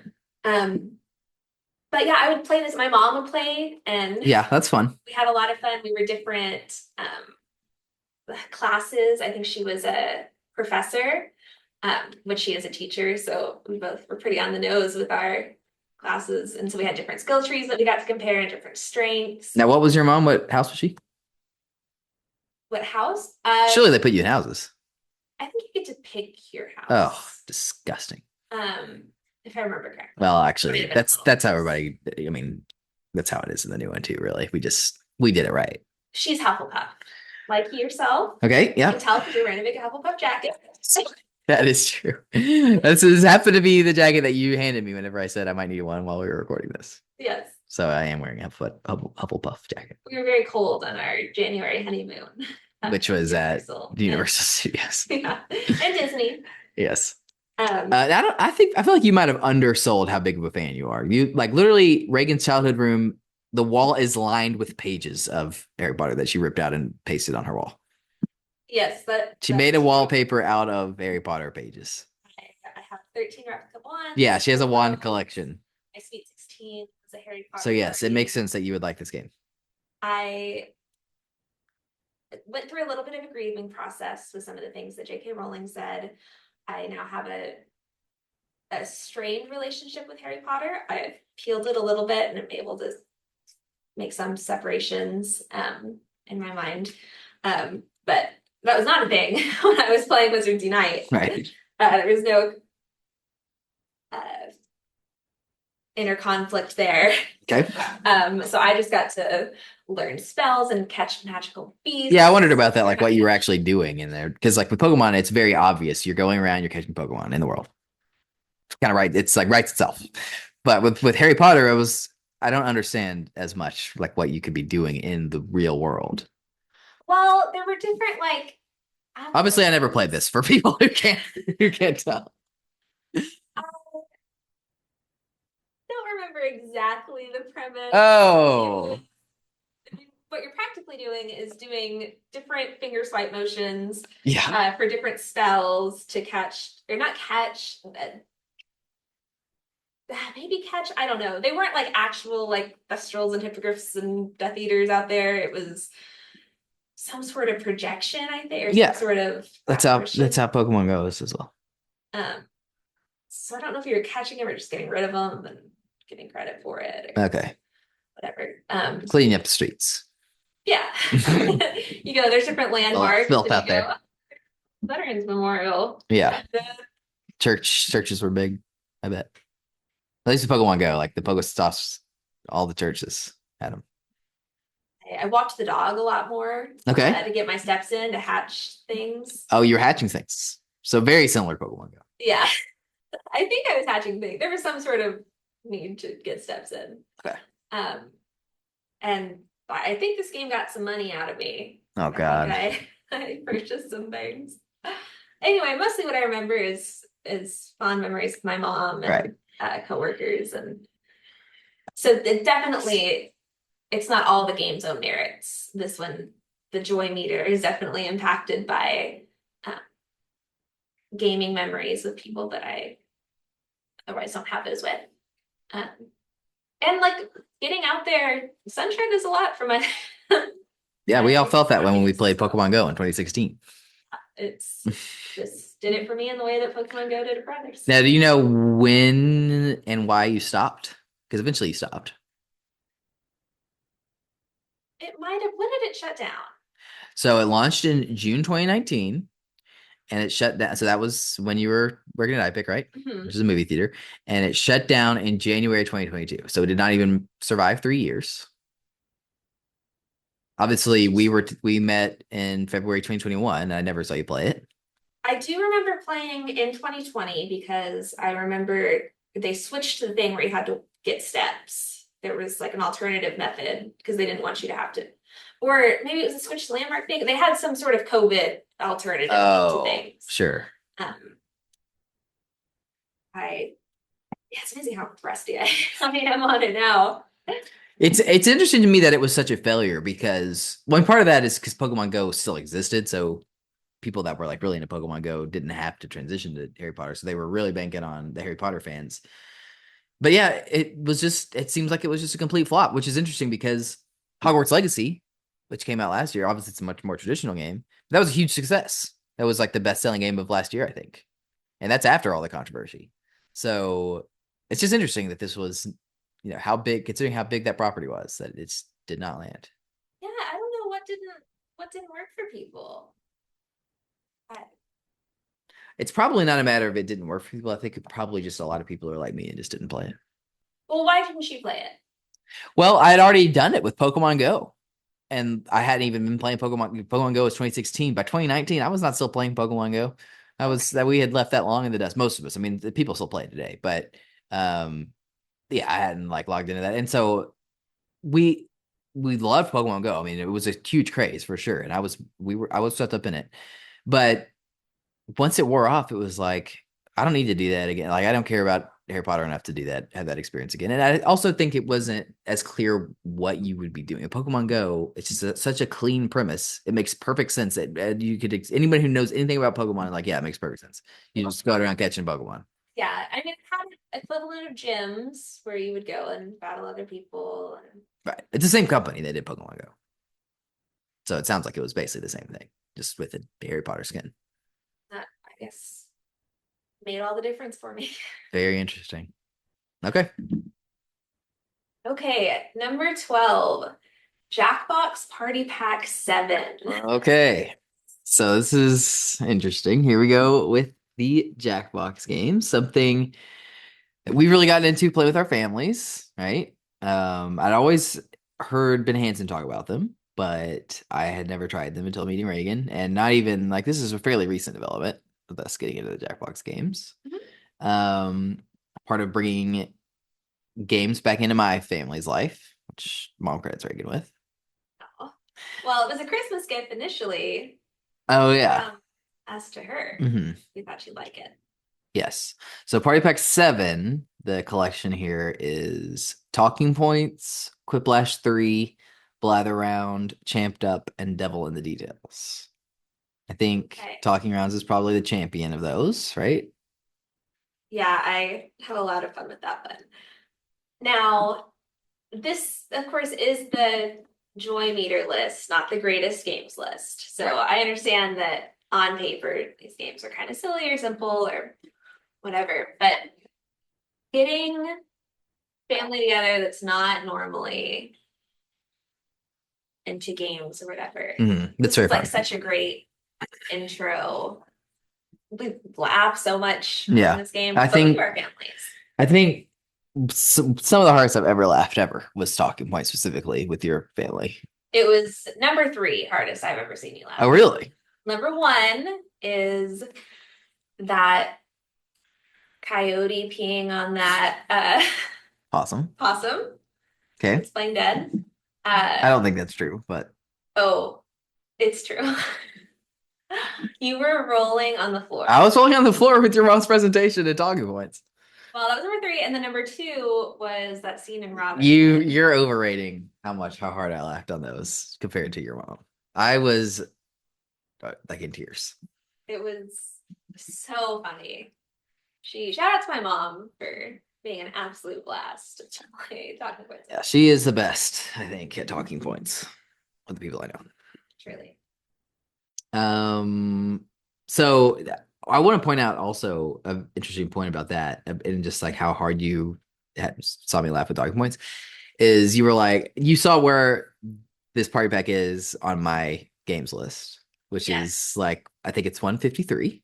153, and it made him laugh harder than anything else he can think of. You're right. And your reaction was interesting, which is like you were like, I didn't realize that you loved video games that much. Yeah, that's something that made me laugh that hard would be that low. At first, I like really pushed back against it. I thought there was no way he thought that. We had so much fun. We had so much laughs. When he laughs with his family, like just precious memories. Like some really creative moments, bonding with like people we wouldn't normally, because like some of these are team games. Yep. Well, the fact that you were so sure that you knew exactly where it went, like 150 whatever. Yeah. Just like really gave me some perspective on how much you love games. If that is truly that low, I don't know if I love any single thing as much. We talk about how I went through a huge Harry Potter phase. Yeah. I mean, it just tells you, and it shows like he knows so much about all the game stuff. He's an expert. Like, he's really good at this. Okay. Well, and Talking Points, I think, like we said, is kind of the one that we like the most. But Blather Round is also consistently fun. Yes, absolutely. And then Can I say how that one? Oh yeah, sure. So if you haven't played, so Talking Points is just like you are making a presentation and somebody else is giving you the slides and you don't know what the slides are going to be, and so it results in some funny stuff. And then Blather Round isn't as funny. It's just it's really just a simple guessing game. Like you pick a prompt out of the options that they give you, and then you give them as many tips as you want while they try to guess it. They have like 2 minutes to guess it, but you're basically using their words and then also just prompts that they give you to try to get them to guess it. So you're just like, and then a funny little touch is that guess, like you can write in any guess. So it's not like so while you're going from prompts for the person that is trying to get them to guess it, the people that are guessing can guess anything. And then like there's like this robotic voice that reads them on this screen. It's Yeah. funny. And then the person trying to get them to guess can use those guesses to Right. Which is cool. Yeah. I mean, it's really simple, but it's so satisfying when you guess it right. Yeah. It's so fun to put the clues together and then realize how, like with these kind of associated words, but yeah, and they make like ridiculous sentences. It's very funny. getting it right on the first try, it was like one of the most satisfying experiences ever. Right. In the first sentence. And then the one that I would probably put at third is Quiplash 3, but really the Quiplash that we play the most, because we have a few party packs. We have 2, 5, 6, 7, 8, and we have 4, but we haven't played it yet. But 2 is the one that has Quiplash Excel, and that's what we mostly, when we usually play Quiplash, we're usually playing that one. And not because we necessarily think it's better. I don't even know if I could tell you the difference, but it's just, I don't know, like that's the Quiplash pack that we use. That's where we play Quiplash, so I don't know what to tell you. So I don't really have a whole lot to say about Quiplash 3, although we have found that we don't like Quiplash as much as maybe you would expect. Yeah, it feels like a very classic Jackbox game. It is the classic Jackbox game. So I'm told. And I enjoy it, but there's just so many that are kind of I like some of the more, I don't know, the ones that have like a little bit more going on than Quiplash. Yeah, like I feel like people can get more creative when they have more to pull from. But I do think that people who are more casual appreciate that. Like my mom likes Quiplash a lot. Yeah. And then the other two, I do think bring the pack down a little bit. There's Champed Up, which is like this. It's a drawing game, and we like the drawing games, but it's the one where you like two people make a drawing, and they're the champion of whatever, and then they have to like compete, and it's just like a vote basically who wins, and then Only there's one person knows the name of what they're supposed to do. Yeah, it's kind of clunky. Yeah, I like drawing. There's been a couple good ones to come out of it, but yeah, it's a little too freeform, I think. Yeah, I agree. And then Devil in the Details, we actually only played this once, and it was with my family, and it was a disaster. Everyone hated it. But I actually do think this one could be kind of fun if you had the right group. So it's just basically you each are a member of this family of devils, and then you have a cooperative goal, which I can't even really remember what it is. But then you can also kind of go into business for yourself to try to like cook the books and win. You're not really sabotaging anyone else. It's just you're working toward your own points instead of contributing when you do that. I don't remember a ton about it, but I do remember thinking it was unique and it could be fun with the right group, and Peyton won, of course. Yeah. So that's it. That's Jackbox Party Pack 7. Those are I think, like I said, talking points, blather around. We've had a lot of fun with those. Those really pulled it up. Yeah. Do you want to say I did rank each of these games or tiered them? Oh. Yeah. I think, well, I know that you have talking points as an S. Is that your number 1 Jackbox game? I believe so. It's my number 3, and I also have it as an S tier Jackbox game. It is your number 1 Jackbox game, and then your number 3 is Blather Around. So pretty strong there. But then you go down to number 11 for Quiplash, and then you go down to 17 for Champed Up and 21 for Devil in the Details. But that's also, we've only played 24, so Yeah, we have what, 5 packs? Yeah, we have 5 packs. So maybe there's one that's even better out there. Yeah, we'll have to, if we actually end up playing all of the Jackboxes, then we could do an actual Jackbox episode. But until then, I mean, we don't have the full picture. Maybe we'll have Peyton on. Yeah, that would be a good one for my lovely sister-in-law. Okay. Number 11. Almost to the top 10. We have Fallout 3. Okay, Fallout 3. Very interesting. So, obviously, one of my favorite games of all time. It is on my list. This is actually the game that killed our Final Fantasy VI playthrough because it was my birthday. And on my birthday, usually, Reagan will do whatever I want for the whole day. And so that involves a lot of video game playing. And we were, like I said, almost done with Final Fantasy VI, but there was enough left where I was like, this could take up a big chunk of my birthday. And I just didn't want that to be what we did on my birthday. So we did Fallout 3. He doesn't like that game. No, I do. It's just a lot of work with you as playing as well. And also we were kind of done with all the story stuff. It's really just beating Kefka in the end. which by the way, you do spoilers. So I made the decisions but didn't control them. yes. And I floated the idea of you controlling it. Like I thought about it, but like at times, obviously you wouldn't want to do the combat, but it just kind of worked out because it's really a very open game. Fallout, way like the Bethesda games in Fallout, way by far the most open game that we've played. Like even when you take in like your Red Dead Redemption, for instance, like yeah, it's a big open world, but in terms of advancing the stories, it's not open at all. You're just going through the linear missions. With Fallout, it's extremely open, but because I know it so well, I could kind of guide us to the points of interest that I knew that you would be interested in. So that's kind of how we did it. And we loved it. I actually think that maybe you liked it more than I even expected. Really? That's interesting. Yeah. I was starting to get used to combat by this point. Like the sound of gunfire wasn't as great. I will say the gunfire sounds in Fallout 3 are rough. Okay, well then maybe it was Fallout 4. But didn't we kind of? But that's another thing where you don't have to be a gun user. So like I might have intentionally sort of gone more in the melee weapon route.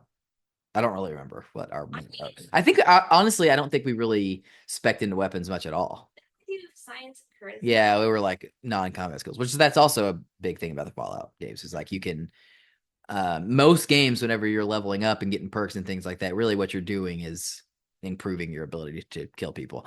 But in Fallout, you don't have to do that, and so I knew that you would appreciate that. Yes, I said that Wizard's Unite is the best skill tree I've ever done, and that's maybe the most satisfying because it was all by myself and really pretty.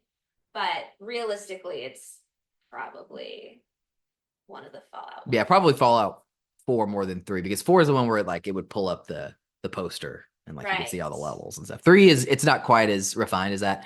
Honestly, my favorite skill tree is Skyrim, which we've played a little bit of. Reagan has not played anywhere near enough Skyrim to like rank it on a list. Obviously, that one is more geared toward you in terms of you like fantasy stuff. We've talked about Game of Thrones, but it's also less. There's way less the choice aspect and things like that, and their quests. Their quest design is just way less pronounced in Skyrim compared to Fallout.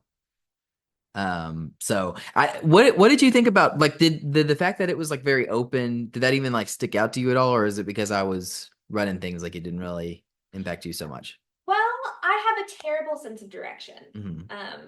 So without looking at a map, I am a really bad judge of how far or in what direction we are from anything. Right. That's part of why you didn't control it. Yeah.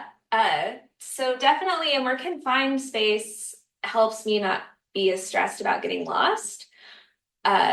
Big part of what Mia said is how good the map is in the game. This one I don't remember Andrew navigated. Yeah, it's not a very good map.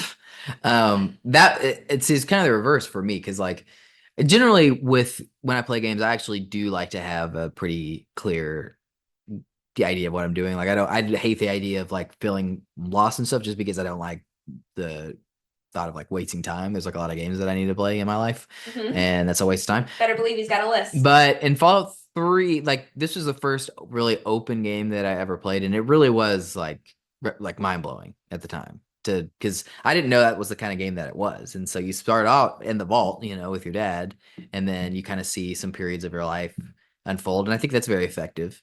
And then he leaves abruptly, and then they kind of kick you out. And then as soon as you're out, like you can go wherever you want. And that was, I'd never seen anything like that before. It was kind of like, I think probably what people felt like playing Final Fantasy VII for the first time, leaving Midgar. And then there's like a whole open world, except for much more pronounced than that, because it really could go everywhere, unlike in Final Fantasy. Now, one thing about the world is it's absolutely hideous. Oh yeah, no question. Particularly Fallout 3. I do think the atmosphere is very good in it though. There's nothing aesthetically pleasing about this game. Sure. But it's post-apocalyptic. Mm-hmm. It fits the genre. I'm not too mad at it. I think they tried to course correct on that a little bit. Like with Fallout 4, they did try to make it more attractive. And obviously, we went from the PS3 generation to the PS4 generation, so that helped. I wish that they had a little bit more nuance about the evils of humanity. Like, I think a lot of the villains were pretty one note. There wasn't a lot of dimension to them, like a lot of the random side guys, and that's to make you feel okay about shooting them. Every game has to have something. It's a zombie or it's a I do think in Fallout 4 they did a little bit better job with that, like the stuff. But in Fallout 3 I will say though that there were some like big morality choices. It has the DLC The Pit has the biggest morality choice that I've ever struggled with, which was, and you sat there for a long time too, which is at the end of The Pit basically. They kind of build it up. It's where you're in this area and it's just horrible. It's like even worse than the rest of the game in terms of the like how people are living. Yeah. And they're all like sick, and it's not like turning into ghouls sick. It's not radiation. It's something else. It's like something that's just wrong with that area. Probably because it's in Pittsburgh, Pennsylvania, an actual shithole. But they like are looking for a cure, and then they find out that they are doing research on that in like the capital. But to get up there, you have to like fight your way. It's very Hunger Games where you had to like fight your way through the arena, and then you win, and you get up to the capital, and then you find out that the cure is like it's really very Last of Us, and that their infant is immune to the disease, but they are like really like first of all, she's much younger than Ellie. Ellie's a teenager and this is an infant. And then also the people that are researching her is her mother. Like you have to, if you are going to take the cure, you have to basically rip the baby out of her hands. And what choice did you make? I did not take Oh, yeah. That's a choice I made the first time too. the first do no harm approach. Yeah. And then the slaves don't like that very much. You have to kill the leader of the resistance of the slaves. There's just no good ending, which I love. What did you do the first I time? did that too. You did? Yeah. And by the way, if you do take the baby, it's also a disaster. Sure. So yeah, I just think that DLC is just really brilliant in terms of my favorite DLCs ever. It's very short, which I can appreciate also because it's not like there's not a bunch of frivolous crap in there. They just like really they knew what they were going for. They hit it and they don't waste any time with it. I think that's really effective. So I really love The Pit. And Fallout 3, obviously I really love as well. It's my favorite in the series. And I think that it kind of depends on the circle that you're in. It definitely, among like the hardcore Fallout fans, it definitely is looked down on compared to New Vegas in particular. And we haven't finished New Vegas. Yeah, so we've played through 3 and 4, and we've played through a lot of New Vegas. Andrew keeps getting stuck at the DLCs. Yeah, I really kind of hate the DLCs in New Vegas. Yeah, there's dead money. It's just miserable to play. I've never actually even made it through the Old World Blues. I just think it's so unfunny and dull, even though it's like really trying to be funny. But part of that is because I'm a completionist and I was trying to like do all the stuff in the world and it's just not good. I do like the Utah one, which we did in New Vegas, where you go to Zion or whatever. Yeah. But yeah, the rest of it I'm not a big fan of. And then so yeah, it's killed many playthroughs for me, and it has put our playthrough of New Vegas on hold. For how long? Yeah, months. Yeah. But we'll get back to it eventually. But Reagan has said that she doesn't think that she likes New Vegas as much as 3.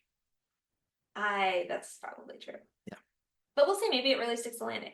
And we didn't really play through a lot of the DLCs in 3. We just did The Pit. And I don't really care for a lot of the DLCs in 3 either. But I like them more than New Vegas. But they're not super big on stories compared to The Pit, I feel. But they are cool and varied. I don't know if we'll ever actually end up going back to them. But we got The Pit through. So that's the main thing. Number 10.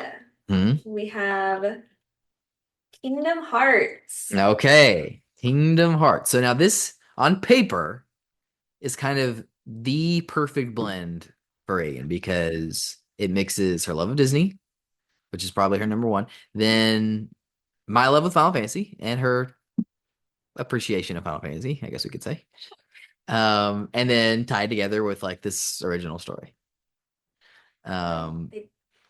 So I imagine that it was like very exciting for you to like see which worlds would be included and kind of how they would interact with the main story path. Oh yeah, I had no idea. I knew there was Donald and Goofy, and I knew there were some Final Fantasy characters, and that's all I knew going in.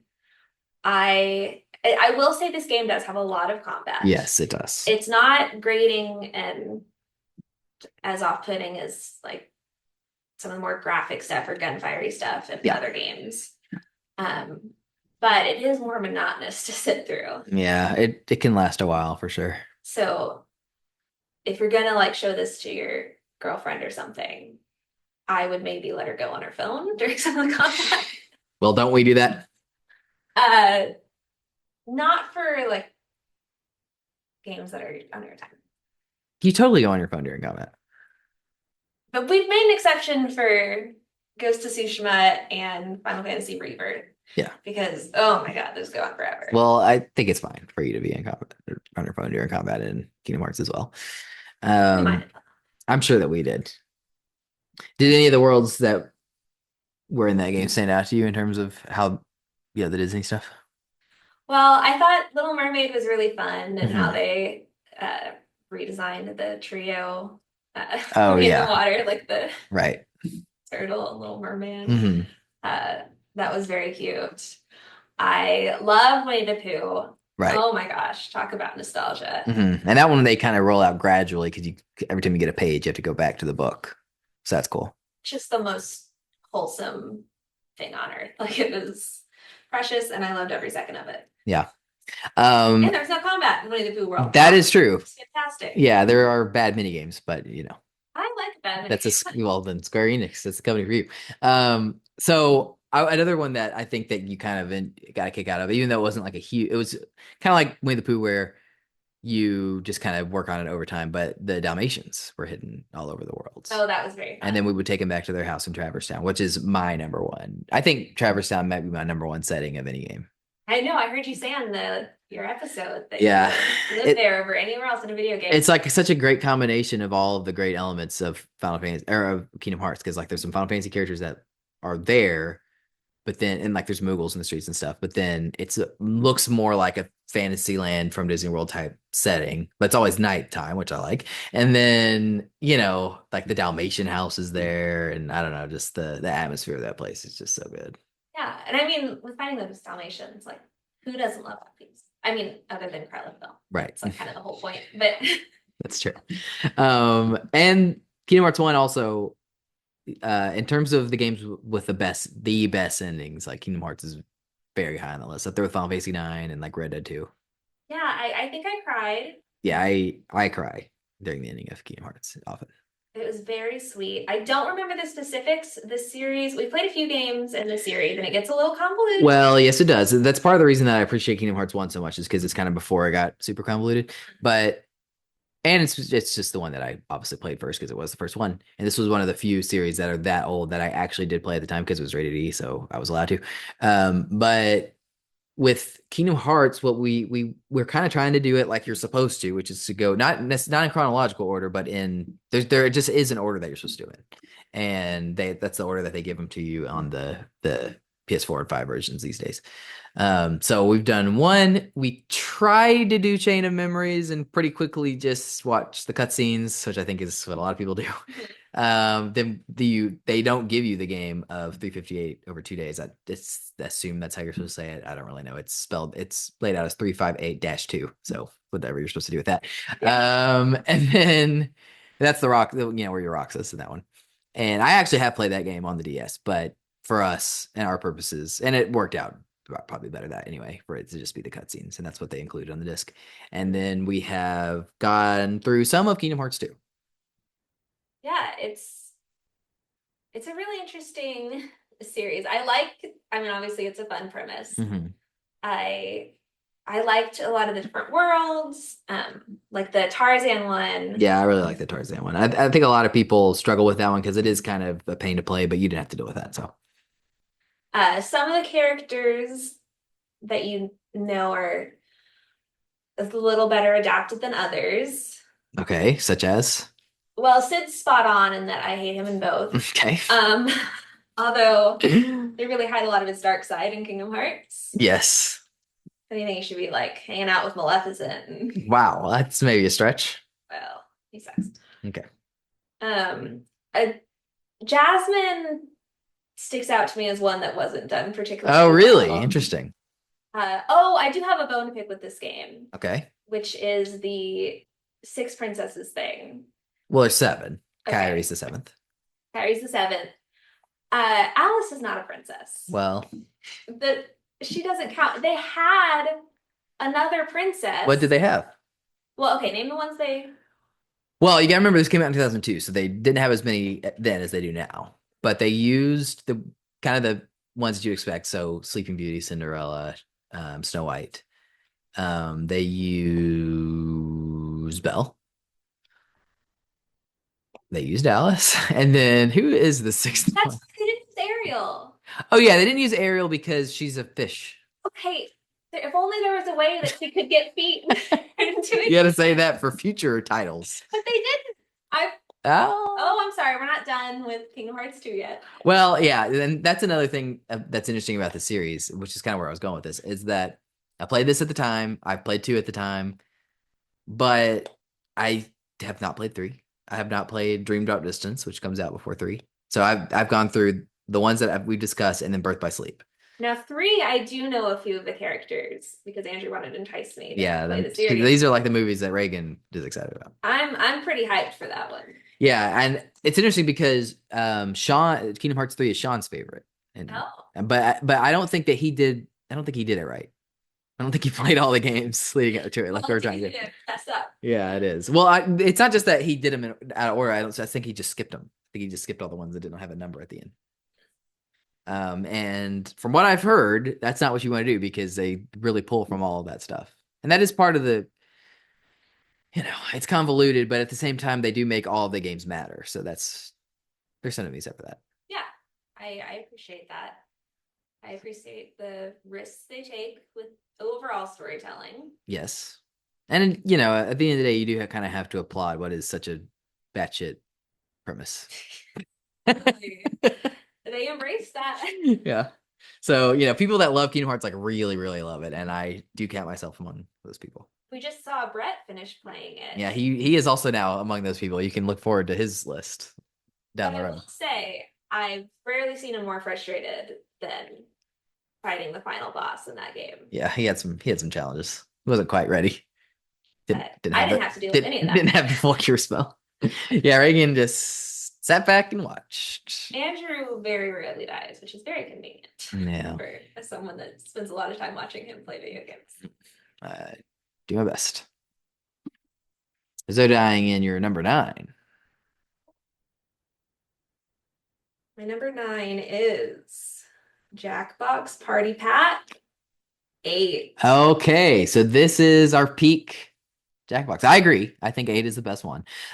So this is the one that has Drawful Animate, Wheel of Enormous Proportions, Weapons Drawn, Pole Mine, and Job. And unlike 7, where we had some ones that were like clearly, I don't know, duds might be an extreme way to put it, but ones that we're not as crazy about. Yeah. I really like all these games. Yeah. So this one does not have my number 1 game in it. Right. But we did have me tier all of or maybe even rank directly. You did. Okay, so all of the individual Jackbox games. And then calculated which one would be my favorite. Mm-hmm. And of the top 6, 3 of them are from 8. So I'm excited to hear you talk about Pole Mine as we talk about a ranked list. Yeah, so Pole Mine is my favorite actually is Job, but Pole Mine is very close. I think they might literally be my top 2. Wow. And Pole Mine literally is all about making lists. So you collaborate with whoever is on your team. There's only 2 teams, so however many people are playing, you split between 2 teams, and then everybody individually ranks something. So they give you stuff to rank, and you don't actually rank them all. You just like pick your top 3 or 4 or 5, whatever. But it's like ridiculous stuff. Like I don't know, what's an example? Like the best tropes for a soap opera or something like that, or like the best way to end a secret handshake. Yeah, or exactly. Yeah. And so it's like, it's very hard for me, I found, to predict what other people think. Might be understating it. He's never won a game. Yeah, we've played Pole Mine quite a bit. It's one of our most played Jackbox games, and no matter what team I'm on, I have always lost. Well, except that I don't think Andrew and I have ever been on the same Is that true? Because I don't think I've ever lost. That's interesting. Wow. So next time we've got to play together and see which one of us is That more would be interesting. Well, I like to randomize the teams. So I don't know. Maybe we should keep going until we actually get. Okay. Yeah. It's so much fun. Yeah, it's an awesome game. Love a how well do you know the people you're with game. Mhm. It's such a fun way of bonding and getting a little bit deeper, even with like silly stuff. Yeah. And collaborating with someone. Like, Yeah, it really does encourage collaboration and like conversation with the people that you're with. It's brilliant. The way how much closer I feel to someone after I've teamed up with them on Yeah. Coal Mine is ridiculous. It is pretty awesome. Yeah. It's a great game. And then Job, which is it's like a job interview, but then you answer questions yourself and you can write whatever you want, which is part of the magic of it. But then everybody else you have to answer some more questions, but they take random words or phrases that other people have written and they give them to you, and then you have to like piece answers together, and it's very funny. Yeah, the setup when you do it the first time and you don't skip all the little animations is like a little silly. Yeah, it is. Is. Like I wouldn't want to watch it every time. Right. Yeah, we always skip it with the water jug. But the game itself is just a lot of fun. You prompts ended up with like really weird stuff. You're just typing as much as you can, and then you're like they encourage you to be as wordy as possible because they want as many words for other people to use. You end up just saying ridiculous shit. Yeah. People get it like all combined. They don't know who wrote what or where it's broken off. And then they have to like make a use of all that crap. And you don't have time to really process like what were they asked. Yeah. You don't even think about it. You just go with just trying to piece together your answers. But then, like, when the answers are presented, they're just absurd. Then it's like starting to occur to you, like, what was that? Oh, that was about it. So those are my top two Jackbox games. I think they're both brilliant. But then close up right up there with them is Drawful Animate, which we have. Drawful 2 is a standalone. It's actually not in any of the packs. But then Drawful Animate, I remember thinking that it sounded like it would be too much work and I would prefer Drawful 2, but actually I think I do like Animate more. Really? Yeah, I mean, it is more work, but I do also think that the prompts are a little bit better in Animate from what we've played. And then, I don't know, just having the 2 frames, I think it does enhance the humor of it at times. Yeah, that one is really fun. Sometimes the prompts, I'm like, this one didn't need to be an Animate prompt. That's true, but I also don't know if I would want them to have to shoehorn in an animation requirement for all of them. This is Brandon and Mom's favorite, so this is a crowd pleaser for sure for people. It's a lot of fun. The prompts are silly enough or absurd enough and weirdly specific enough that when you're given the different options of like, oh, which made up answer do you think is right, often the real one is so absurd that we've like written it off entirely. Yeah, they do a good job of making them seem ridiculous. So if like you see options that look sane, that's probably not the answer, which is, interesting little metagame there. Yeah. But then, so those are obviously the top 3, but then even the other 2 are a lot of fun. So we've really only started getting into the weapons drawn more recently, and it's not a slam dunk for everybody in the family. I know my mom doesn't like it very much, and it is like one of the more complex games that we've played with Jackbox. The production value is very high because this is 8, so they had kind of, if you could compare to like 2 to where they are with 8, like the production value is a lot higher. But basically you're like a detective and also a murderer. And so you have like this, you have your name obviously that you can set for all the Jackbox games, but then they give you a letter and you have to hide it in this murder weapon that you draw. So that's why it's weapons drawn. And then you also have to guess who like everybody brings a guess and you have to guess who based on what they name, because you can name the guess anything. And you have to guess who brought who. And if you can guess them right, then you kill them. And often you can't, like, even if they tell you not to pick anything that would give you away. Right. Yet so often we do. Yeah. And so then it's a matter of like hiding your letters well enough where they don't figure out, can't trace it back to you. Oh, and then I love looking for those letters. Yeah. And then also figuring out who brought who and killing them. It's kind of complex, but it is really fun. Yeah, you get to think of a lot of creative ways to integrate the letters naturally into what the murder weapon is supposed to be. Yeah, sometimes it's harder than others. And then you have to make arguments about finding letters in other people's drawings and divert attention from yourself. And then when you get away with murder, what's better, right? Yeah, it is fun. And then the other one is the Wheels of Epic Proportion, which I think is my least favorite of the group, but it's still pretty fun. It's just a trivia game. And there's just like this randomization element with the wheel where you get questions right or get answers right. Like you get to put more stuff, more spots on the wheels, like a Wheel of Fortune type thing. And then people spin the wheel and you get points based if they land on your one of your spots. And then at the end, like you have to spin to win. And the later in the game that you are, the more likely you will win. So it's kind of set up in a way where if you get there first, you kind of get screwed. Yeah. Which I Trivia murder party. yeah, which is from Party Pack 6. But yeah, so those are fun. They're all really great. If you have to pick one Jackbox of at least of the ones that we played, like one party pack, get 8. Yeah, because they're all great.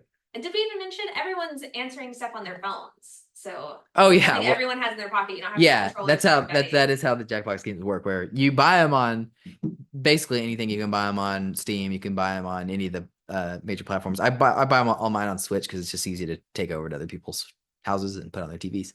But then yeah, it's just all the stuff is done with your phone. You don't even have to download an app for it. You just go on the website with any browser.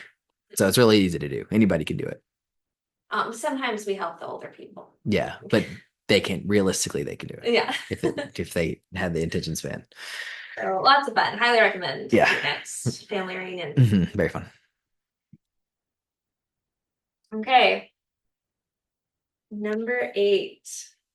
Fallout 4. Oh man, you were not enticing yourself to hardcore Fallout fans putting 4 on the top of your list, but I appreciate it, and I think it actually makes sense because 4 has a lot more of like a Mass Effect-y feel to it than 3, because like it even has the same dialogue system where they sort of try to approximate what you're gonna actually say, and then sometimes it doesn't quite line up with what you were hoping for, but like just that decision, I think that's what they're going for with the decision to have your protagonist voice, which that was very controversial.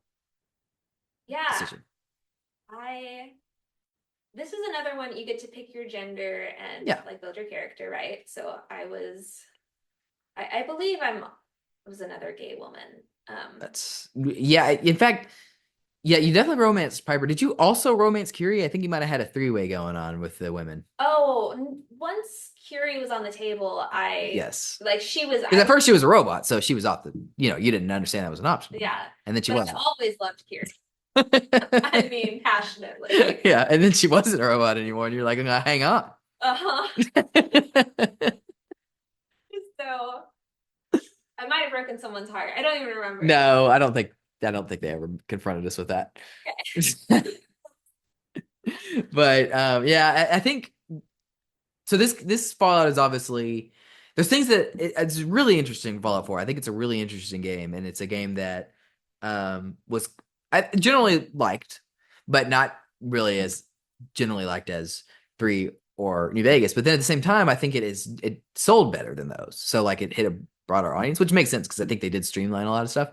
I think there's things that this game does really well, like better than the others in the series, and there's other things that I think it doesn't do as well. But one of the things that it does really well is the emphasis on characters compared to the others in the series, and obviously that is very important to you, as you've discussed. Yeah, I love the way they do the companions and I do too. Picking your path on kind of which ending you're gonna get. Yes, that's another thing. Like, yeah, there's more variety in the endings than in 3 for sure. New Vegas, they do have a pretty good variety as well. But in Fallout 4, I think they did a better job of making it a little bit of a hard choice. Like in New Vegas, like, you can join the Legion, for instance, but it's like, it's just an objectively evil thing to do, right?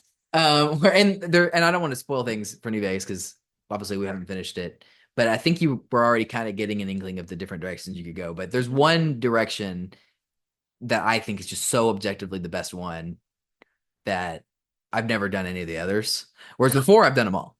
And like, depending on what my character, what kind of role-playing type character I'm going for, like you can make it pretty easily make sense for all the different endings. Like the Brotherhood is definitely the darkest one, but if depending on the kind of character that you're going with, you can rationalize that pretty easily compared to joining the Legion. Like you got to right. You see them like torture women. Yeah, you got to like create just a sadist to join the Legion. Yeah. not doing that. I love the Fellowship. Is that what they're called in New Vegas? Oh yeah, they're the followers of the apocalypse. Followers. Yeah, Uh, they're cool, but you can't go to the end with them. I know, and that's perpetually frustrating. Yeah, because that is the clear best option. But I did struggle a little bit with my decision in 4, and I love that. right? I did actually start this game a little bit a few years before I met Andrew. Okay. Someone had me try to play it. They thought I'd like it. I did not make it very far. Right. I was playing it myself. I remember being done when I was just like shooting cockroaches at a gas station. It's deserted. Yeah, it's pretty early. It's like, what am I doing? Yeah. It's interesting because, gosh, okay, so I just have so much to say about this game.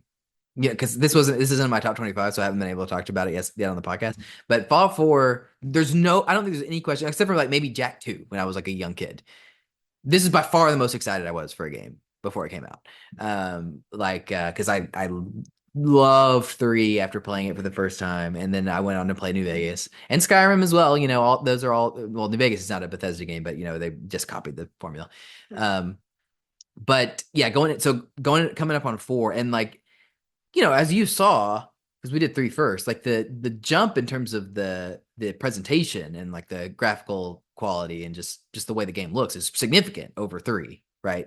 And so like seeing that, and then just knowing that it was coming, and then also when they announced it, it was only like a few months away, so it's not like it wasn't a perpetual wait. And also when they announced it, they did this amazing presentation at E3 where Todd Howard, the lead at Bethesda, like just like he was up there for like 30 minutes talking about all the stuff that was in it, and it was like so well, like super effective presentation.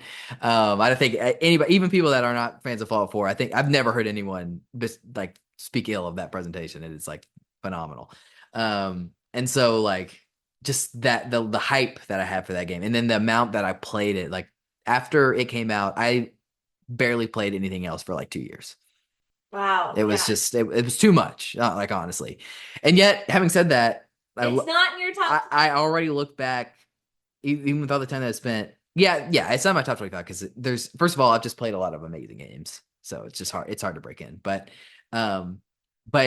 I do find it the most replayable of them all. Like when I think about playing Fallout 3 with you, that was a lot of fun. I'm glad that we did that. When I think about playing Fallout 4 with you, I'm just like, yeah, we could just start it up and do it again, and I would have been an amazing time. Yeah. You know, like it's just, I think is part of it is what I said about the endings, where there's more of a reason to go with all the different groups. That makes it more replayable. The quality and number of the companions, like, you know, you could focus on other ones. Like you did not see all of the full arcs of those characters. You know, you picked the ones that you were most interested in, but there's like whole character arcs that you missed, you know. The way they did the companions is so good. It's so good. And I love the moral issues that came with many of the side quests. In almost a Witcher-esque way. Now I haven't finished The Witcher. Right. But they were dealing with like actual moral issues, and specifically like scientific ethics issues. Yeah. Which I really loved. And I give 3 credit for that as well. Yeah, 3 even I would say had better side quests and like the harder choices. We've talked about the pit, but there's also the tree that, you know, is suicidal, but like he's also like creating an entire forest, you know. That was really cool. And I don't know that a lot of the quests in 4 quite hit that level for me, but then I think the overall narrative kind of did it more. Yeah, the twist in that was one of my favorites in video. Yeah, I really love this too, because like looking back on this, so for me, I don't even really remember my reaction to it. I think I was just like, yeah, sure, whatever, it makes sense. But for Reagan, like she was so like excited to get this kid back. I got maternal. And you were like saving stuff for the kid, like for the kid's room. We would see teddy bears or like little sexy. And I just went along with it. Yeah. I just went along with it because I was like, great, it's just going to make the twist hit harder whenever she realizes what happened. They went to a whole factory for rocking horses, and I was like, oh my goodness, we have to get one of these. Yeah. We set up like a whole nursery in the house, and then to find out first that he was a kid, and then that he was like an old man, and then in charge of this whole corrupt organization. Yeah. Oh, my heart. It was really, it worked on me well. Yeah, I like that. I think it probably worked on you better than I've ever see it work on anyone else, which is really awesome. And then that another thing that this game did that you really got into was the homestead stuff, like building up your the design aspects of it and like building out bases and things like Oh yeah. And having like pet mole rats that. And cats. and We had both cats yeah. and mole rats. A lot of them. Yeah, and that was actually this playthrough. I mentioned it in my trophy episode, but this was actually the playthrough where I finally was able to get a settlement up to max happiness, which got my platinum trophy. Yes. Yeah. We had every animal there. We did the whole vault DLC and designed it. Yeah, which I wasn't crazy about, but we did it. The biggest negative, and that really was a problem, was we did have Far Harbor Ruined, which was the one of the other DLCs where it just like a critical character like vanished from the world and we just were screwed. We couldn't finish. Yeah. It was really heartbreaking. And we couldn't backtrack and try another path. It was just over. We'd have to start completely over. Mm-hmm.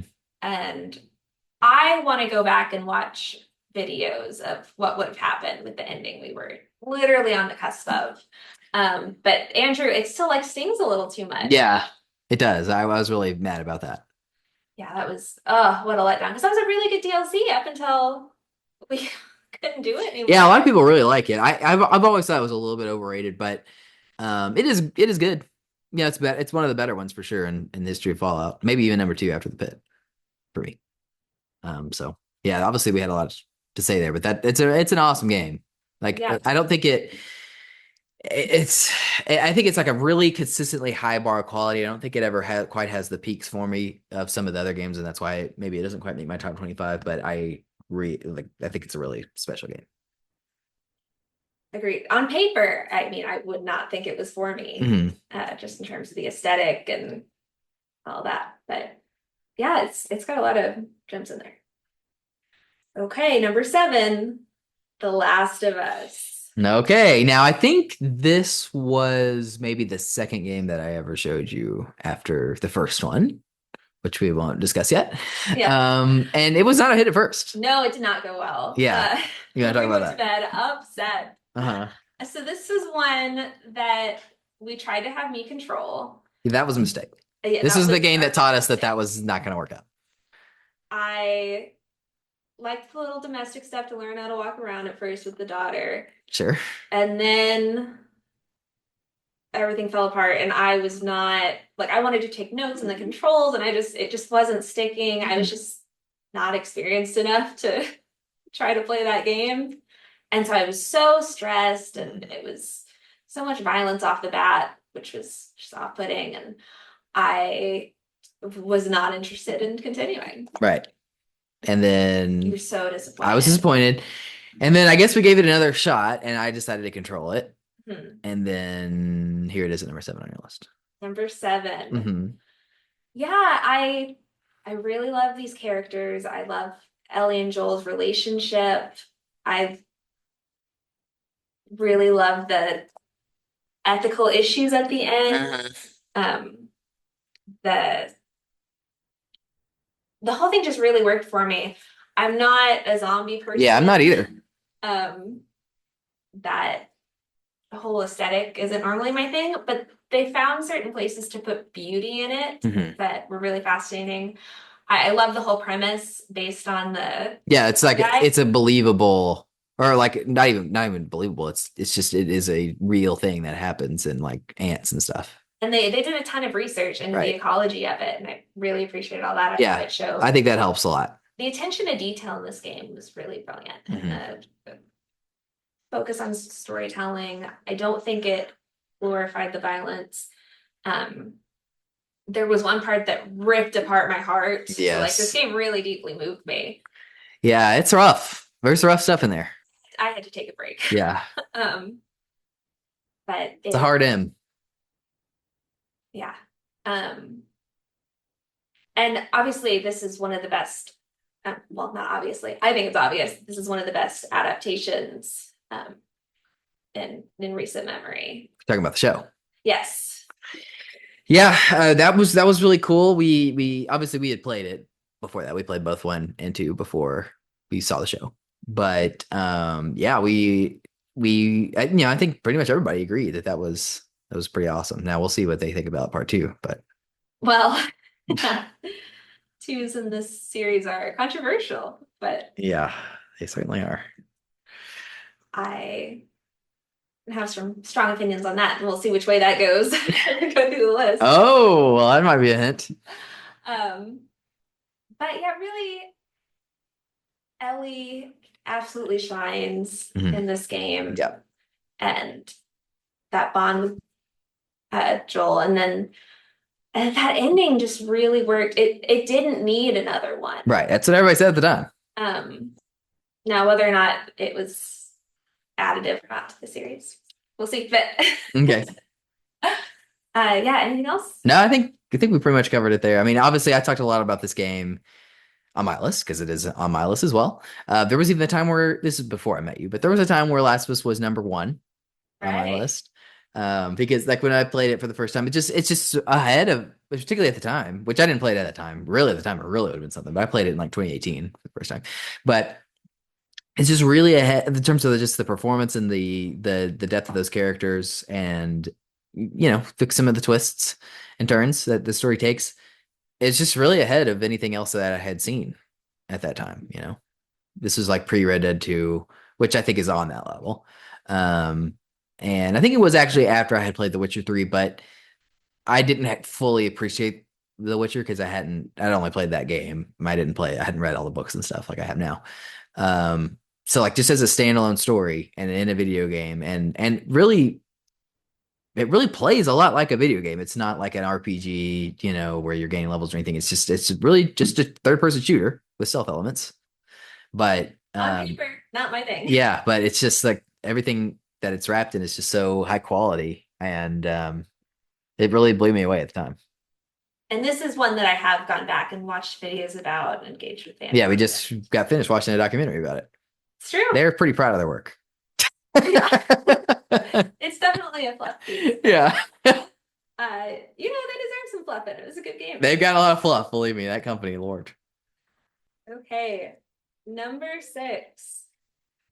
Mass Effect. Oh, who could have predicted this? Mass Effect 2 is your number one of the series.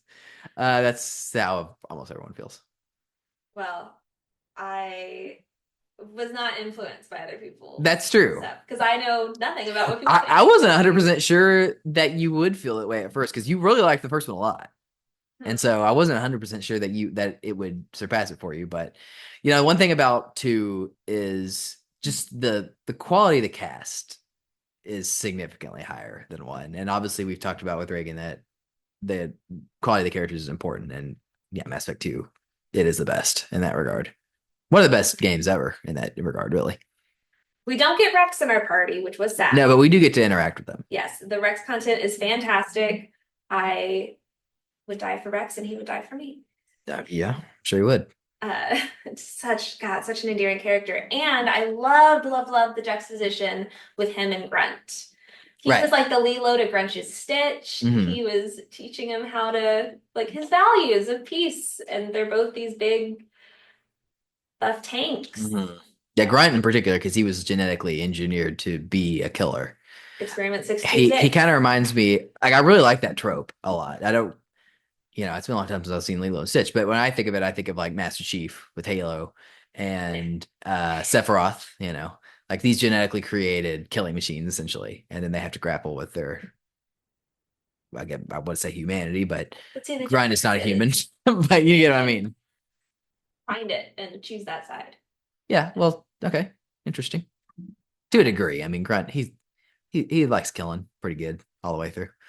Well, he's no Rex. Yeah. I think that's illusion. And then Morton I thought was very good. Yeah, he's fantastic. They do an amazing job. If you go back and look at this, I mean, you'd probably even appreciate it even more the second time.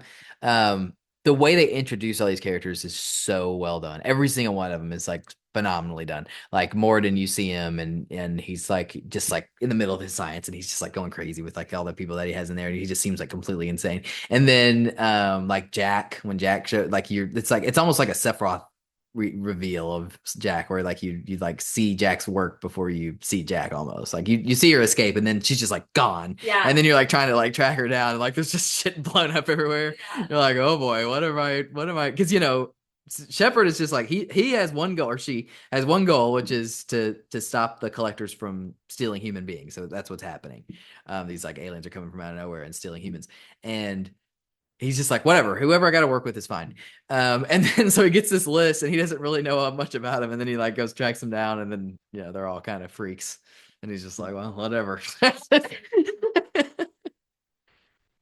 I mean, I adored Liara still. I was Right. Her so it's interesting because her stuff was mostly like most of the stuff that happens with her was DLC, which for us doesn't matter because we were playing the remastered version that had all the DLC in it. And even my version, when I played Mass Effect 2 for the first time, I played through the series through on the PlayStation 3 with the collection, which had all three of them. And that came with some of the DLC. It actually didn't come with a lot of the 3 DLC.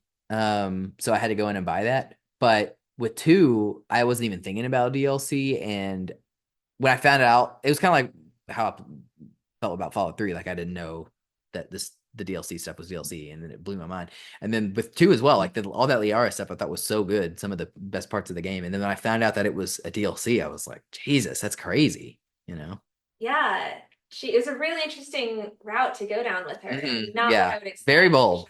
Her Yeah, very online. very cool stuff. Yeah, now it did lead to my ultimate heartbreak with her at the end, but that was a natural progression, and I think it was an interesting story choice to make. Yeah. Also still love Tally. Right.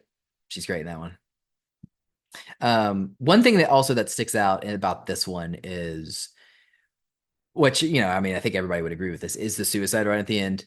So everybody is up for like anybody could die in that, depending on your choices and how well you've built up the party up to that point. So like you have to get them all loyal to you with their missions and stuff, which of course anybody's gonna do that because it's just more great Mass Effect 2 content.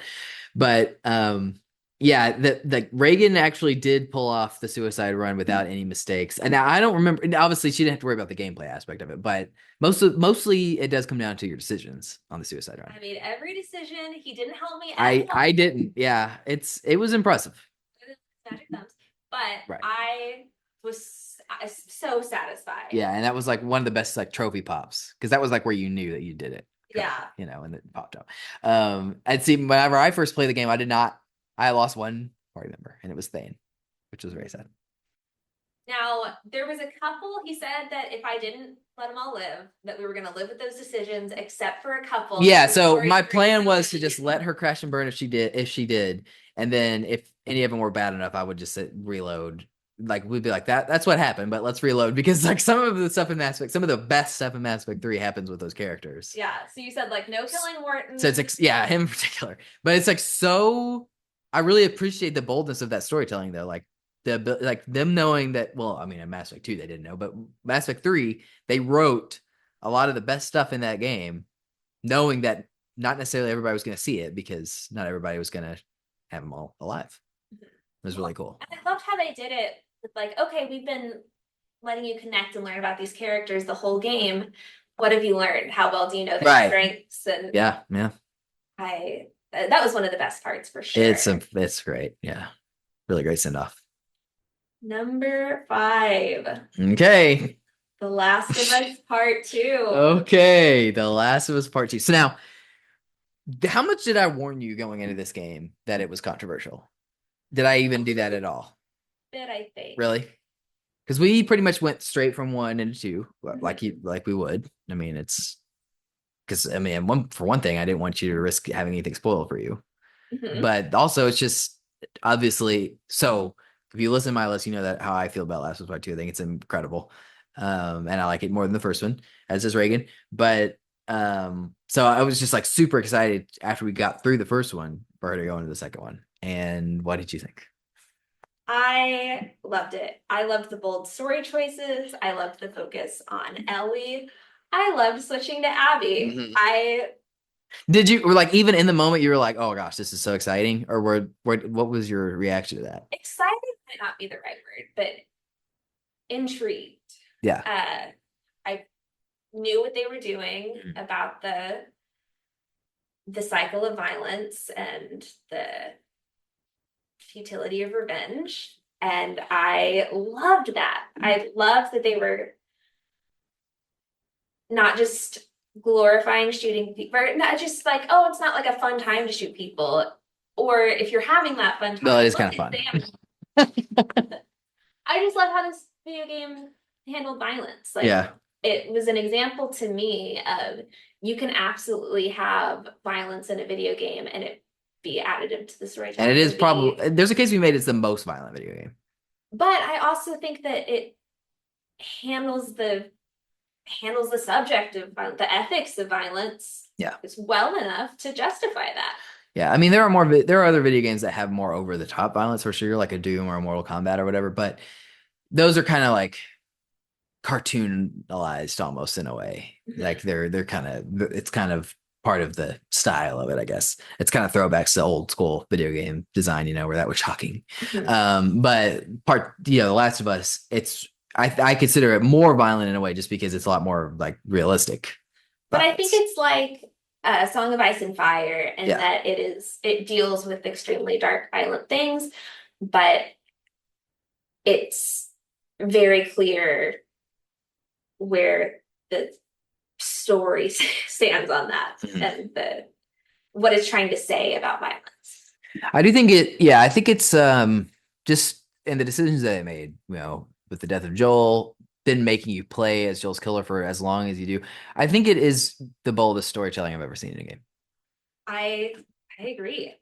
I also have to say I loved the queer representation. I loved how this game handled women. You could tell that there were many women involved in making this game, and it felt like one of the realist representation of what women are like in our world. In this post-apocalyptic adventure game. Yeah. Now, when Joel was killed, like, were you surprised by that? Were you shocked? I don't really remember. It's hard for me to remember exactly like what your reaction was to this. I think I was surprised. Yeah. I didn't hate it. Right. I knew that you would really be more sad open for to it than Ellie. most. Like, I knew, for instance, like when we got to that part with Brett, obviously I knew he was going to be crushed. But with you, I knew that, you like Joel, but I knew that you were going to be like, well, this is a complete disaster if he's. Oh no, we're gonna go hang out with Ellie. I mean, Ellie's your favorite, right? Yeah. So yeah. Part of that, I mean, she's acted so well, and that's the teamwork of, I'm sure, many people coming together to translate the actress into that medium. But it's absolutely artfully done. It's probably the best. Again, like in that category, there are some categories where Last of Us Part 2 is just still, I think, the best. I mean, it came out in 2020, and it just really hasn't been. There really hasn't been anything that's come out since then that has surpassed it in some key areas, and I think that's one of them. And like the performance capture, the characters. There's so many characters from these games that I really loved, but that are just so blurry for me. And the characters in this game are pretty. They really stick with you. Yeah. On both. Because it's been a few years since we played Part 2. Because, like I said, it was like the first game that we played. Then we went pretty much straight to The Last of Us, and then we went to Part 2 as soon as we were done with Last of Us Part 1. I'm going to say something that is going to be controversial. No, I can't wait. Think that they should do a Last of Us 3. Okay. And I think that it should follow Abby and Lev joining the Fireflies or taking them down, whichever the story calls for. Yeah. So you think Abby should be the lead? Yes. Okay. Well, they might, knowing them. That were left unfinished. Yeah. Well, I mean, we don't know where Ellie went at the end. She, her Dina and her kid left. She went back to the house. Yeah. And then she walks out, and we don't know where she went. And I think she blew it. I don't think she's going to get to go get a second chance at that happy ending with Dina. But maybe she could find a happy ending somewhere else. Yeah, it's really dark because she says in the first game, it's just that the one thing about this is like it's obvious that they didn't have the story for Part 2 when they wrote Last of Us Part 1. It's not like a Better Call Saul situation where everything was mapped out, but they know those characters so well and they're so well established that it almost feels like it was. Like in the first game, Ellie talks but she has this really deep conversation with Sam before he turns, unfortunately, into infected. They're talking about their deepest fears, and hers is being alone. or ending up alone, Yeah. which is exactly how she ends up in part 2. So very tragic. I guess an interesting ending for part 3, if they did one, is like a way to pull her story arc full circle. Is if Abby did find the Fireflies and they were kind of rebuilt back up, and then Ellie came in at the end and gave herself over to the Wow, Sanctuary. that could happen. Yeah, And it's then it was on her terms. sure. It's hard to say. It's hard to say like how it's gonna end. But I do think there will be a third one, but it's probably many years down the road. Yeah, this Well, if I predicted it. there you go. You heard it here on Controlled Burns. I do think just the not only do I think the storytelling is very bold, but just the way they rolled it out, like the way they play with time, and like you Yes. go back and not just for perspective, but also at key moments you go back and see something that happened in the past with Ellie and Joel, and that completely changes the way that you, because at the beginning, whenever Joel gets killed, you don't understand that they were on the outs, Mhm. you know. And that was a great rollout. Yeah, it's really brilliantly done. Just a phenomenal game. I really don't. I don't even really remember you having complaints about this one. Like this might be the first game where you were just maybe I guess Mass Effect 2. You didn't really have a whole lot of complaints about that one either. But like, I don't even. Yeah, this was just a slam dunk. I think for you.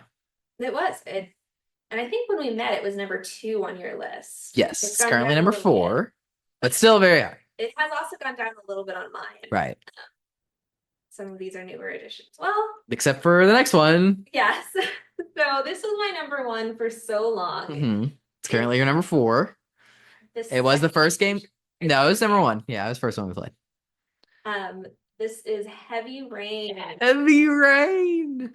I love that. This game worked so well for me. It did. Now, part of that was because you were not really into games going into this, but then also this was your first time experiencing a game like this, right? Where it was your favorite genre. We would call it like a narrative storytelling adventure type. Yes. So I've done apps on my phone before where it's like choices where it's just you making the choices without the gameplay in between.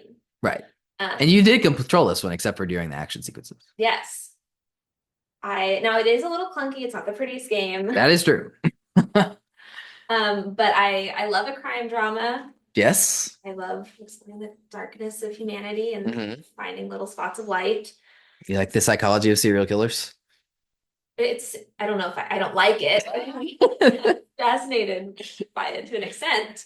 I wonder if like even like your mom, this game would work for her, on that front, because she loved Mindhunter and stuff. Yeah. That would be interesting. Maybe, yeah. It's not long, which is to its favor. It has different gameplay elements. So I love the investigation part. I love the mystery. I thought that all of the characters worked. Now, big spoiler. Yes. Okay. I want to make clear. So we've spoiled things throughout this podcast. But first of all, nothing that I think would be too shocking. Well, I guess except the last was part 2 stuff. But I don't think there is a game that exists that is ruined more from spoilers. So if you've not played Heavy Rain, just do not listen to this part. I'll give you the timestamps. Do yourself a favor. Go play it real quick. It'd be like, what, 4 hours? No, it's way longer than that. But it is like, you do not want this spoiled for you. So I cannot make that clear enough. Yes. Okay, go ahead. Give those people time to click off. Yeah. Shower, dry your hands. Yeah. The reveal in this game towards the end is one of the best twists in any media. I think it is my number 1. I'm not as well versed in video games as Andrew It's is. for sure my number 1 in video games. I've seen a lot of movies. I've seen a lot of TV shows. I've read a lot of books. This was really well done. Yeah. And it was one of those where it was the perfect timing where I figured it out right before. And so that I still got to feel I never figured it out. Put it together. Now they're saying Scotty. Well, that's what I knew. But I was like, I remembered everyone's character's name except for him. Yeah. Because I did not like him. Well, it's funny you say that. And when Brett comes on, he'll be able to talk about this too. But he figured it out before like you would think. Like, it was like crazy. The person ever. Yeah. And then whenever he says Scotty, he was just like, Scotty, who the hell is that? Because he thought of him as Shelby, Yeah. Yeah. But yes, we're talking about the Scott Shelby reveal. Yes. It worked so well for me because I did not like him. He was like the old man that was like shooting a gun. That's part of what's crazy is because he's so like for me and Brett, until Brett figured it out, he was our favorite of the four. So we got different. And I feel like, in my opinion, he is written, maybe not necessarily for you, but like for the audience that plays video games, particularly in the year of 2010, he was written to be the one that you liked the most, I think. Like for that audience, like me and Brett. Like it was just like so, and I think he was Brandon's favorite too. Like he was just so perfectly geared toward that demographic. And then, the twist. Yeah, it was really good because I didn't suspect, he's one of the ones you're playing as, right. So he's not on the radar. I was making all kinds of guesses as to who did it. I didn't think it was the dad. Because they kind of try to make you think that. They really try to make you think that. Yeah, I never thought that either. He thought it was. He himself thought it was him. Now, I will say, I got the best ending, right? I got the happiest ending imaginable. Yes. I'm sure that there's endings where it's I horrible. would have been just devastated. Yes. Been really unhappy. Darkest endings I've ever seen in a game. Which I appreciate. I just respect that from them. I respect that they're following through the consequences, and there's a couple moments in this game I thought went a little too far. No. I didn't like the woman in the bathtub. I thought that we didn't need to show that. Okay. But I blanked. Ask me a question. Okay. I do think that this is probably always going to be kind of special because it was the first one that we played together. And then also you did play it. And we were at the Cooks, which was like this place where we used to dog sit and we loved it. And they had this fun media room. So we got to do it on this really big screen, and which I mean, this game doesn't really need. Yeah, and honestly, I don't think their screen's any bigger than ours, but it's just being in that place was really fun. Yeah. It's not just you also, which is interesting because so this one, unlike the Telltale games, both of which I've never played by myself, so Wolf Among Us and Game of Thrones, I did play this one by myself for the first time, and I was just loved it. And then I've shown it to so many people. I don't think there's a game I've shown to more people than this because I showed it to Brett and I showed it to Brandon together. Then I showed it to Mamie actually twice because she couldn't remember it and she loved it both times. And then you, right? And then you, and just like everybody that I show it to, they're just like they just love it, And it's just such a crowd pleaser, which is interesting because it's not held up. Like I think at the time it was held up as like, wow, this is an amazing game and an amazing experience for 2010. But like today, if you look up like the best games or whatever, you never see it in that discussion, which is interesting. It's, I believe, the only game that I've ever finished that I immediately wanted to start over. But we haven't played since. But I don't have. I don't have the. Well, I'm not anymore. I don't have the platinum trophy in it, and I do want to get the platinum trophy in it, and so that sounds fun to me. So maybe we'll have a Heavy Rain episode near. Heavy Rain episode. Oh my goodness. Yeah, perhaps. So yeah, we'll have to play it again pretty soon. Yes. Okay. Hey, number 3. And I struggled with where to put this one. At one point, you had it at number 1. I did. I thought I might have gotten a little carried away. But hit us with it. Number 3 is Wingspan. Now, what is Wingspan? Wingspan is a game on multiple platforms. Pretty much all of them. That is based off of the video game Wingspan. It's not a video game. I'm sorry. Based on the board game Wingspan. A game that we discovered in the last year. We call it Birds because it's about birds. Yeah. You're building up a nature reserve. You're doing bird conservation. You can see already that this is a little up my alley. Yes. It's got a big picture painted of my favorite bird on the front of the box and cover. So it's already going in with an edge. Which is? Aren't you going to tell them what your favorite bird is? The scissor-tailed flycatcher. Okay. Absolutely gorgeous.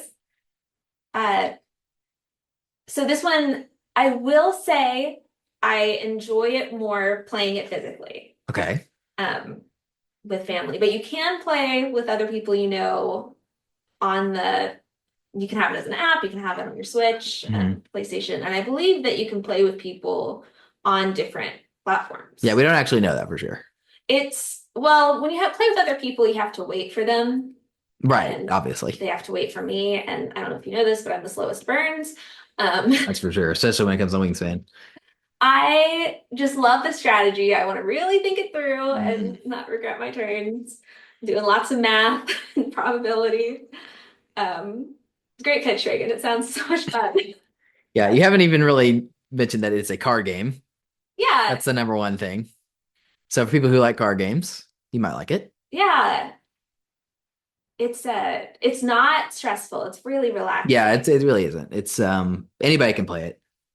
It's full of bird facts, and it's all they partnered with the Cornell Research Institute, I believe, to make everything as accurate as they could.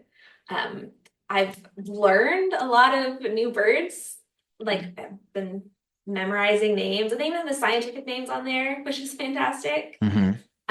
I talked to a research ecologist I was assisting on my internship this summer, and she plays with her whole family. And every time they play a bird, she pulls out the Merlin app, which is made by those same people, and plays the bird call. And as someone that's been trying to learn some new bird calls and very obsessed with the Merlin app, which identifies different bird calls and tells you what you're hearing, I'm pretty obsessed. I'm spending too many hours on this game, guys. Yeah, way too many. She's talked about earlier how much I like video games, and I've played a lot of video games in my life. I've played more than 300. I play a fraction of the amount of video games that Reagan plays because of the amount of time that she spends playing Wingspan. I have it on my phone. It's nice. It's nicely animated. Okay. Is there anything that the digital version, the video game version, does better than the regular version, the physical? I like the sounds. So you can hear the birds, and it's nice to see how they move or how the animators interpreted how they move. I enjoy having achievements. Yes. Now I can understand that. So what's interesting about this is this game literally just released for the PlayStation. I think it is well, let's see. I don't know when this is going to get posted. So it was on October 11th when it came out, I think. So very recent. And I already have, so I think it was actually your mom, right, that bought the phone version first, and then that made you want to buy it. Yes. Oh no, you got it before I did. I also bought it. And then I also bought it on the Switch, which I actually did that. I actually did that before even your mom bought it. I bought the Switch version because it was like on sale, and I thought it would be a good place to practice. But then I found I didn't need to practice at all because first of all, it's very straightforward and it's really just all about luck, and it doesn't really require much strategy. That's why it loses. But I win sometimes. But also, they totally burned me out on it because the only game they ever want to play. It's crazy. But this version that just came out on PlayStation 5 does have a platinum trophy, which I am now immensely more interested in playing it. So you bought it 2 or 3 times already, and played right? a grand total of 0 minutes of it. 0 minutes of it. Yes. Interesting. And you want to buy it again? Oh, we already did. Buy it last night on the PlayStation. Oh, brilliant. But yes, I do see myself getting the platinum trophy in it. And part of that is because you have essentially done it because it's the same achievements on your phone as it is on the PlayStation. And you're missing what, like 2? Missing 2. I've played 99% of the birds. Right, you have to play every bird. That's just cool. I like that. Apparently there's a bird out there. Very it's really a bird too. Very Pokemon of them to make you fly them all. And then I have to cache 25 food on. Right. So that means nothing to people who haven't played it, but that's fine. It's just it's something that you wouldn't normally do. You have to go out of your way to do that. It's great. There's the tutorial on the phone is good. The way they do it for the board game is also cool, where they have an option for you to do kind of a scripted first 4 rounds. Yeah. That teach you as you go. Right. Play, so you don't have to spend a lot of time reading instructions. I almost think that when we introduce new people, we should just have them do the tutorial. Oh yeah, that's an interesting idea. Because I think it's. See, I haven't experienced the tutorial yet, so on the phone. They did get me to buy a little background pack Disgusting. for $5 and then little new profile pictures. Mhm. So you can play against AI or real people that you know or real random people. That's You cool. have like 8 minutes for your turn. It's just so satisfying and fun and gets my brain working in a way that's engaging but not stressful. Mm. And I know how to stress out when it's unwarranted. Right. But it's beautifully illustrated. That's true. It is a cool game. Like I could see the appeal for it, and I do like it. And I'm particularly interested in getting the Platinum Trophy. But how do you think it compares? So one of the games that we really got into during our relationship was Villainous, which is there's a Disney version, there's a Star Wars version. This is also a competitive card game, and it's a lot more competitive than Wingspan. Yes. We spent a lot more time still, I would say, probably. Well, maybe not the amount that you spend on your phone, but in terms of really playing it physically, we spent way more time playing Villainous than Wingspan. Has Wingspan surpassed Villainous for you? Well, they're different in that Wingspan, like I said, is very relaxing. Your goal is to More of a luck element. balance the ecology of a ecosystem, and the other one is a lot of sabotaging your loved ones and being Yes, a villain. That's And correct. so there's been times when we've gotten very heated in Villainous, which is not the case for Wingspan. That's true. It definitely brings out a different side of us than Wingspan does. And so in some ways, even though Villainous is about like Disney and Star Wars and stuff, Wingspan is more wholesome. Yeah, oh, for sure.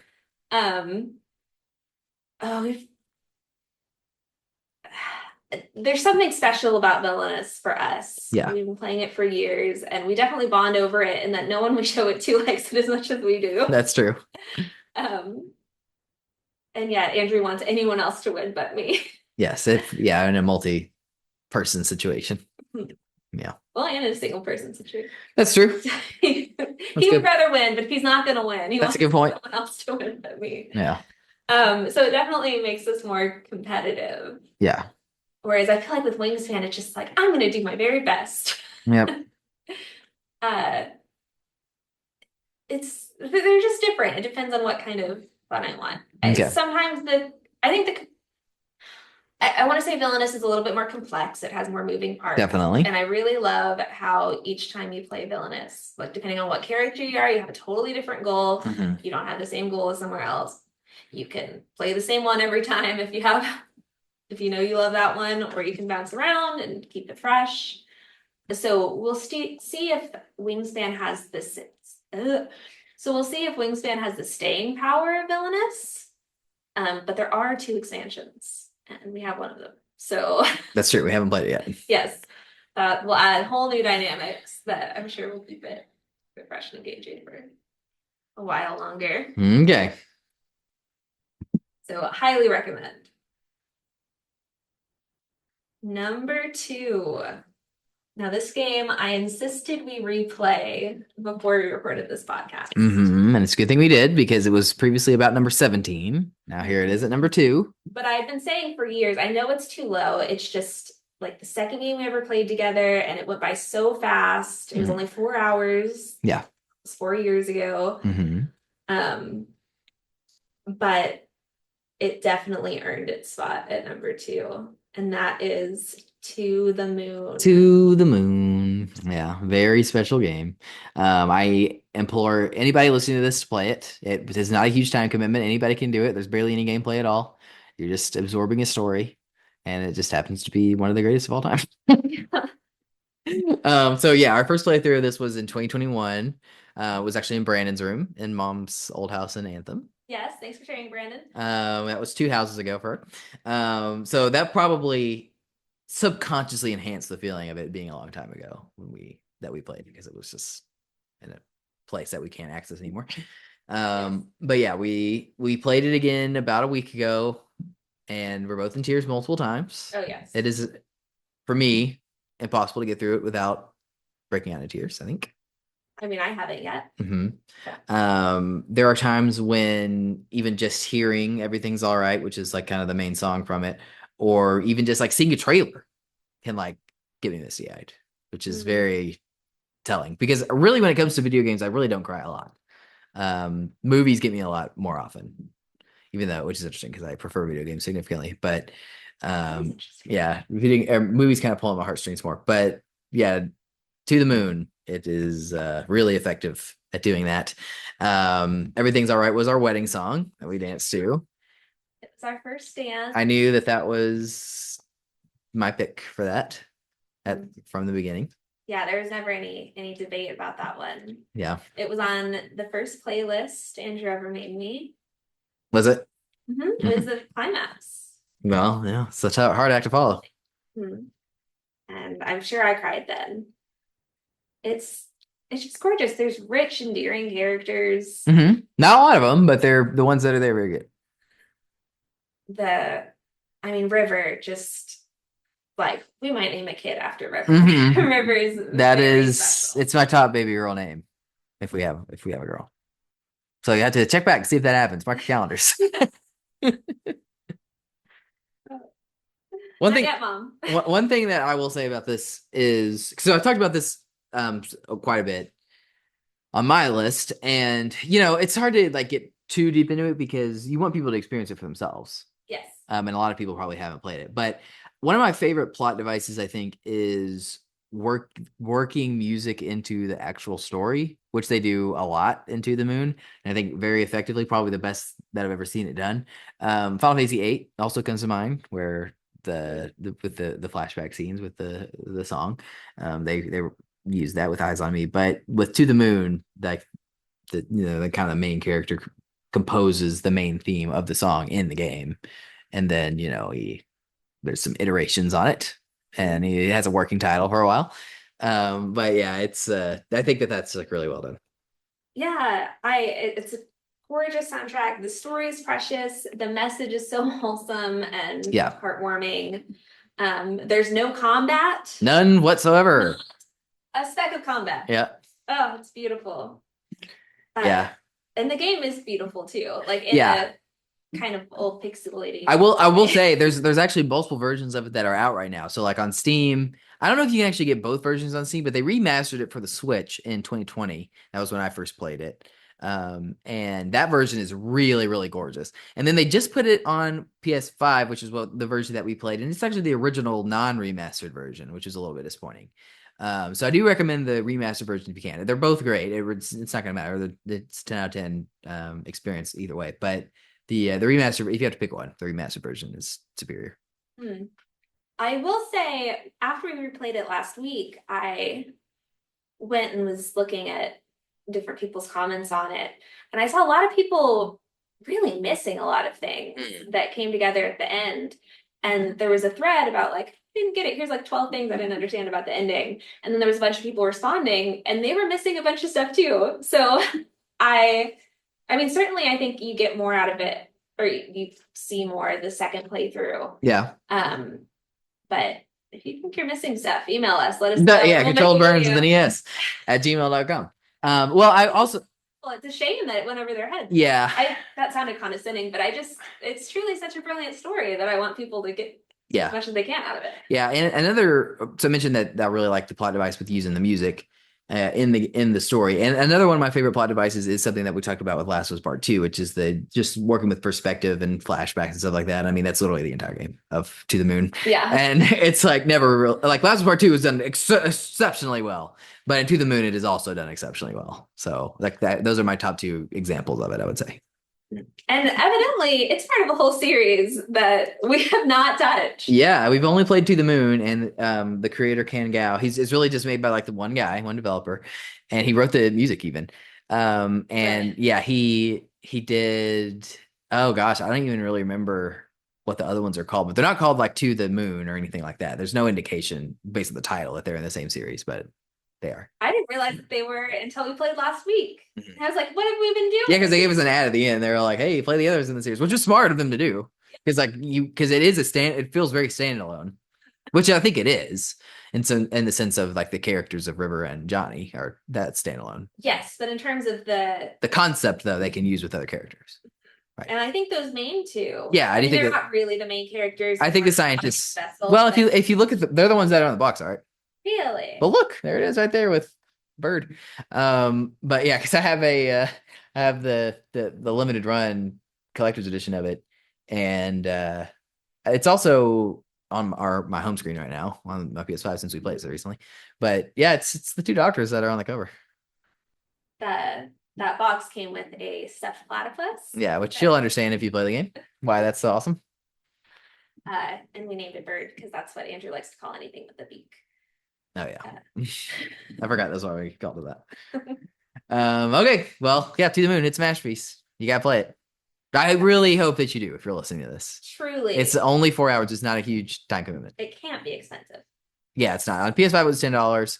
I don't even know. No, actually, Wingspan was 20. Oh, really? Yeah, it's a much better value than Wingspan. And in terms of your life, I mean, you play Wingspan more probably, but and then I don't know what it goes for on the Switch, but that is the best version, I think, which is odd because usually the best version is not on the Switch, but in this situation, I think it is.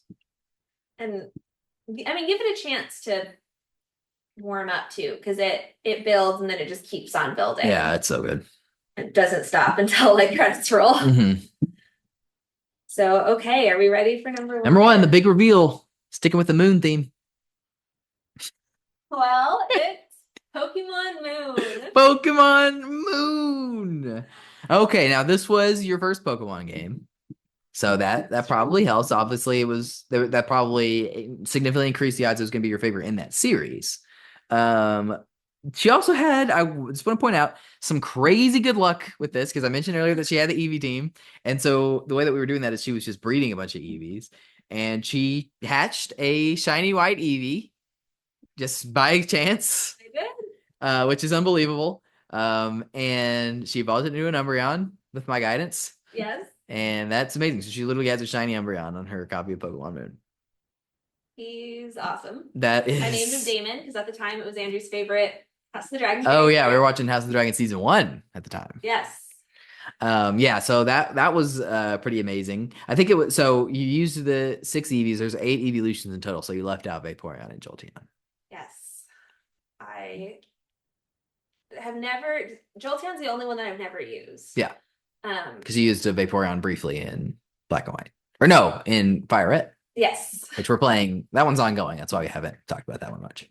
I haven't finished that one. And I stand by my all-EV team. Now, sure. Most of the game it was not. We didn't get Glaceon until like at the end. Yeah. So I wasn't like building up normal EVs that whole time. Right. My kind of head of the team until he was replaced by the final EV was a Slowpoke that turned into a Slowking. Mm-hmm. And I was pretty obsessed with that guy. That was I was surprised. And you, not just you, the developers are big Slowpoke fans. Yeah. There's a bunch of Slowpokes in Pokemon Sun and Moon, which is crazy. I did not notice that until I was playing with Reagan. But I love, in this game, you get to actually interact with the Pokemon to heal them. Yes. You get to give them a little scritches. That is fun. Wash them and stuff. And I love that. I mean, that brought me right back to my Ninja Dogs roots. That's right. You were engineered to like this. And giving Slowpoke little scritches behind the ears. Mm-hmm. It like really bonds you with them. Yeah, it does. I really missed that. That's true. Games. Yeah. Everything about this game I missed after we moved on. Yeah, we'll talk about that. Like, what was like the storytelling you liked? Characters. Absolutely. Okay. Okay, so the message of this game, I felt like called me out directly and changed my outlook on like big things in life in ways that are going to stick with me forever. Okay. Sounds very dramatic, but I alluded to this earlier. I was always a cute Pokemon person. Yes. Right? And when Pokemon evolve, more often than not, they're going to get ugly. Mm-hmm. And just off-putting to me. Like the aesthetic just goes right downhill. Mm-hmm. Which did happen. I was going to say, that did happen with your starter, which was Litten. Yes. That you named after our real life cat that we adopted together about the time that we started this game. Yep. Midnight. Love him. He left the party immediately once he turned into a big ugly sumo wrestler. Incineroar. I hated that. Yep. And I had no idea. Right. I knew that you weren't gonna care for it. Oh, those are the worst Pokemon. It's funny because Brett chose Litten when we played the first time, and he loved it. He was very excited when it evolved into Incineroar. Well, he's into all that wrestling shit. Not anymore, but we were at the time, yeah. Yeah, but the villain of this movie, that mom, and her dynamic of loving her daughter while she was cute and little, and then, you know, as things age, we're biologically wired to find like babies and stuff cute. Right. Like it helps us not abandon them and pass on our DNA and stuff. So as they get older, things get less cute for the most part. And that mom threw away that daughter like I'd been throwing away Pokemon once they evolve and get ugly. And it was just so, like, I didn't feel attacked. It wasn't at me. It was a totally different thing. And obviously her throwing away her daughter is worse than me abandoning a Pokemon. It's not like I abandoned our kittens once they grew up. Anything, but it did help me confront some biases I have, and really added a lot of complexity to that mother-daughter dynamic. And yeah, it's really good, really effective. So shockingly good for a Pokemon game. So I was blown away. I was too. I played it. This is my favorite game in the Pokemon series as well. No one ever says that. It's just us and Brandon. Played that many, but it's just so much better. Yeah, I know. It's crazy how good it is. I liked the way they did. Like, they didn't have gyms, so that was all new to me and worse when I played. It's the one mainline Pokemon game that does not have gyms. And the way, I mean, this is what set up the story in Black to fall a little flat. Right. It just paled in comparison. Which Brett warned you. Yeah, he did. If you start her with Sun and Moon, everything else is gonna seem lame. Yeah. But you still like Black. It's still on your list. Yes, but it's like what, 20 below it. Yeah. So yeah, I mean, I got to play this one all on my own. I don't get to make story choices, but I get to make Pokemon choices. Well, yeah, I mean, you're playing the whole thing. We just did it side by side, and it is hard to beat playing a Pokemon game side by side with someone. I've done it throughout my life with Brandon and Brett, and I'm glad that we got to share that experience. It's beautiful. And it is all the more special that you loved it as much as you did, because it's also my favorite. And you got as lucky as you did with your shiny Eevee. That's like unbelievable that happened. It still blows my mind. And that it was with my favorite game in the series that I feel does not get the love it deserves. The fact that you appreciated it so much, and we're so lucky with getting that Umbreon, it's a very special playthrough. Yeah, I absolutely loved it. I enjoyed the gameplay, I liked the strategy. I liked the Hawaiian theme. Yeah, so good. So much better than like what, New York? Yeah. Black and White was the American game. Ugh, what's that? Yeah. Maybe it plays better in Japan. But yeah, I agree. It was really special, and it was also a little nostalgic in that it was that same. We played it on a DS, which is one of the only consoles I had. Right. Yeah, it does kind of seem like it was sort of encapsulated some of the stuff that you grew up with, like with the petting the Pokemon and on a platform that you were familiar with. Yeah, like it's not like we've seen a Wii game that really blew me away and made me recontextualize what I know about video games and how good they can be. Yeah, that's my number one. And like Andrew said, I hope something beats it. Oh yeah. Well, it seems very possible, considering that you were already considering putting Wingspan above it.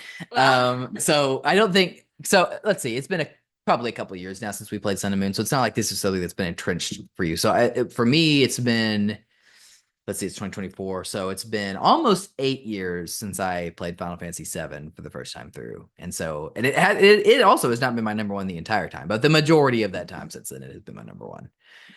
So it is not impossible for something to pass that, but probably even easier, especially since there's still a lot of great games that you haven't played. But at the same time, I have kind of tried to gear you toward the ones that I thought you would really like. And so it is going to get harder and harder for something to break up in there. Heavy Rain was your number one for a long time until we played Sun and Moon. So, because like that was the first one that we played together. So that one also stood at number one for a year and a half at least, right? And I mean, I will say that women traditionally have not been the target audience for video games. But I will say it's interesting that Pokemon is your number one because there is a higher proportion, like it's still, I'm sure, majority males that play Pokemon, but there's a much higher percentage of girls that play Pokemon compared to like other series. And like they've known that for a long time because it goes all the way back to Gen 2 with Crystal version was the first time where you could pick between playing as a boy or a girl. And then you've been able to do that since then. So it's kind of it was an early game that allowed you to play as a girl. Yeah. And then it's something that I think is just sort of has a gender neutral appeal to it too. You know, it's not a violent game. I mean, unless you're a Pokemon, I guess, but like it's a very violent game. game. It's a very cartoonish, game. Yeah. And it just the core gameplay loop is so effective. And also I think something about Pokemon, I talked about this a little bit whenever I talked about the first entry in my Pokemon with the Gen 1 on my list, but like picking your Pokemon team is like a form of expression, because you have a lot of options that you can choose from, and there's such variety in the designs that I think they did a good job of making different creatures that would appeal to different kinds of people. Yeah, for sure. There's a great variety. In terms of video games as a whole, I do think that we're seeing more consideration for the perspectives of women as the years go on and society gets a little bit more progressive. Yeah. And I like that trend. That gives me hope if we get more women in the writers' rooms, just like with media, and get more the balanced perspectives in our video games, then I have high hopes that we're going to continue to, I mean, with how much the technology has advanced. Right. And they kind of have seen people's reactions to different methods of storytelling and what works, and just expanding that to new audiences. I have hopes that this list will be topped in, I'm saying, the next 5 years. Okay. It's going to come out. Well, we'll find out. So mark your calendars on that one. 5 years. That's the prediction. But yeah. So we might, like, especially with Reagan, because she has so many more games to play. Like, her list is probably the one that's going to change the most out of everybody that I have on, because most people that I have on, I mean, unless Laura wants to come on, which, I don't know if she wance to do that or not, 'cause she's pretty shy, but She does have a list. She does have a list, and she is playing games like crazy right now. So hers is probably changing a lot too, but it is a possibility for us to come back and do an update. So we'll see. Yes. But until then, that is the list. That is this episode of Controlled Burns.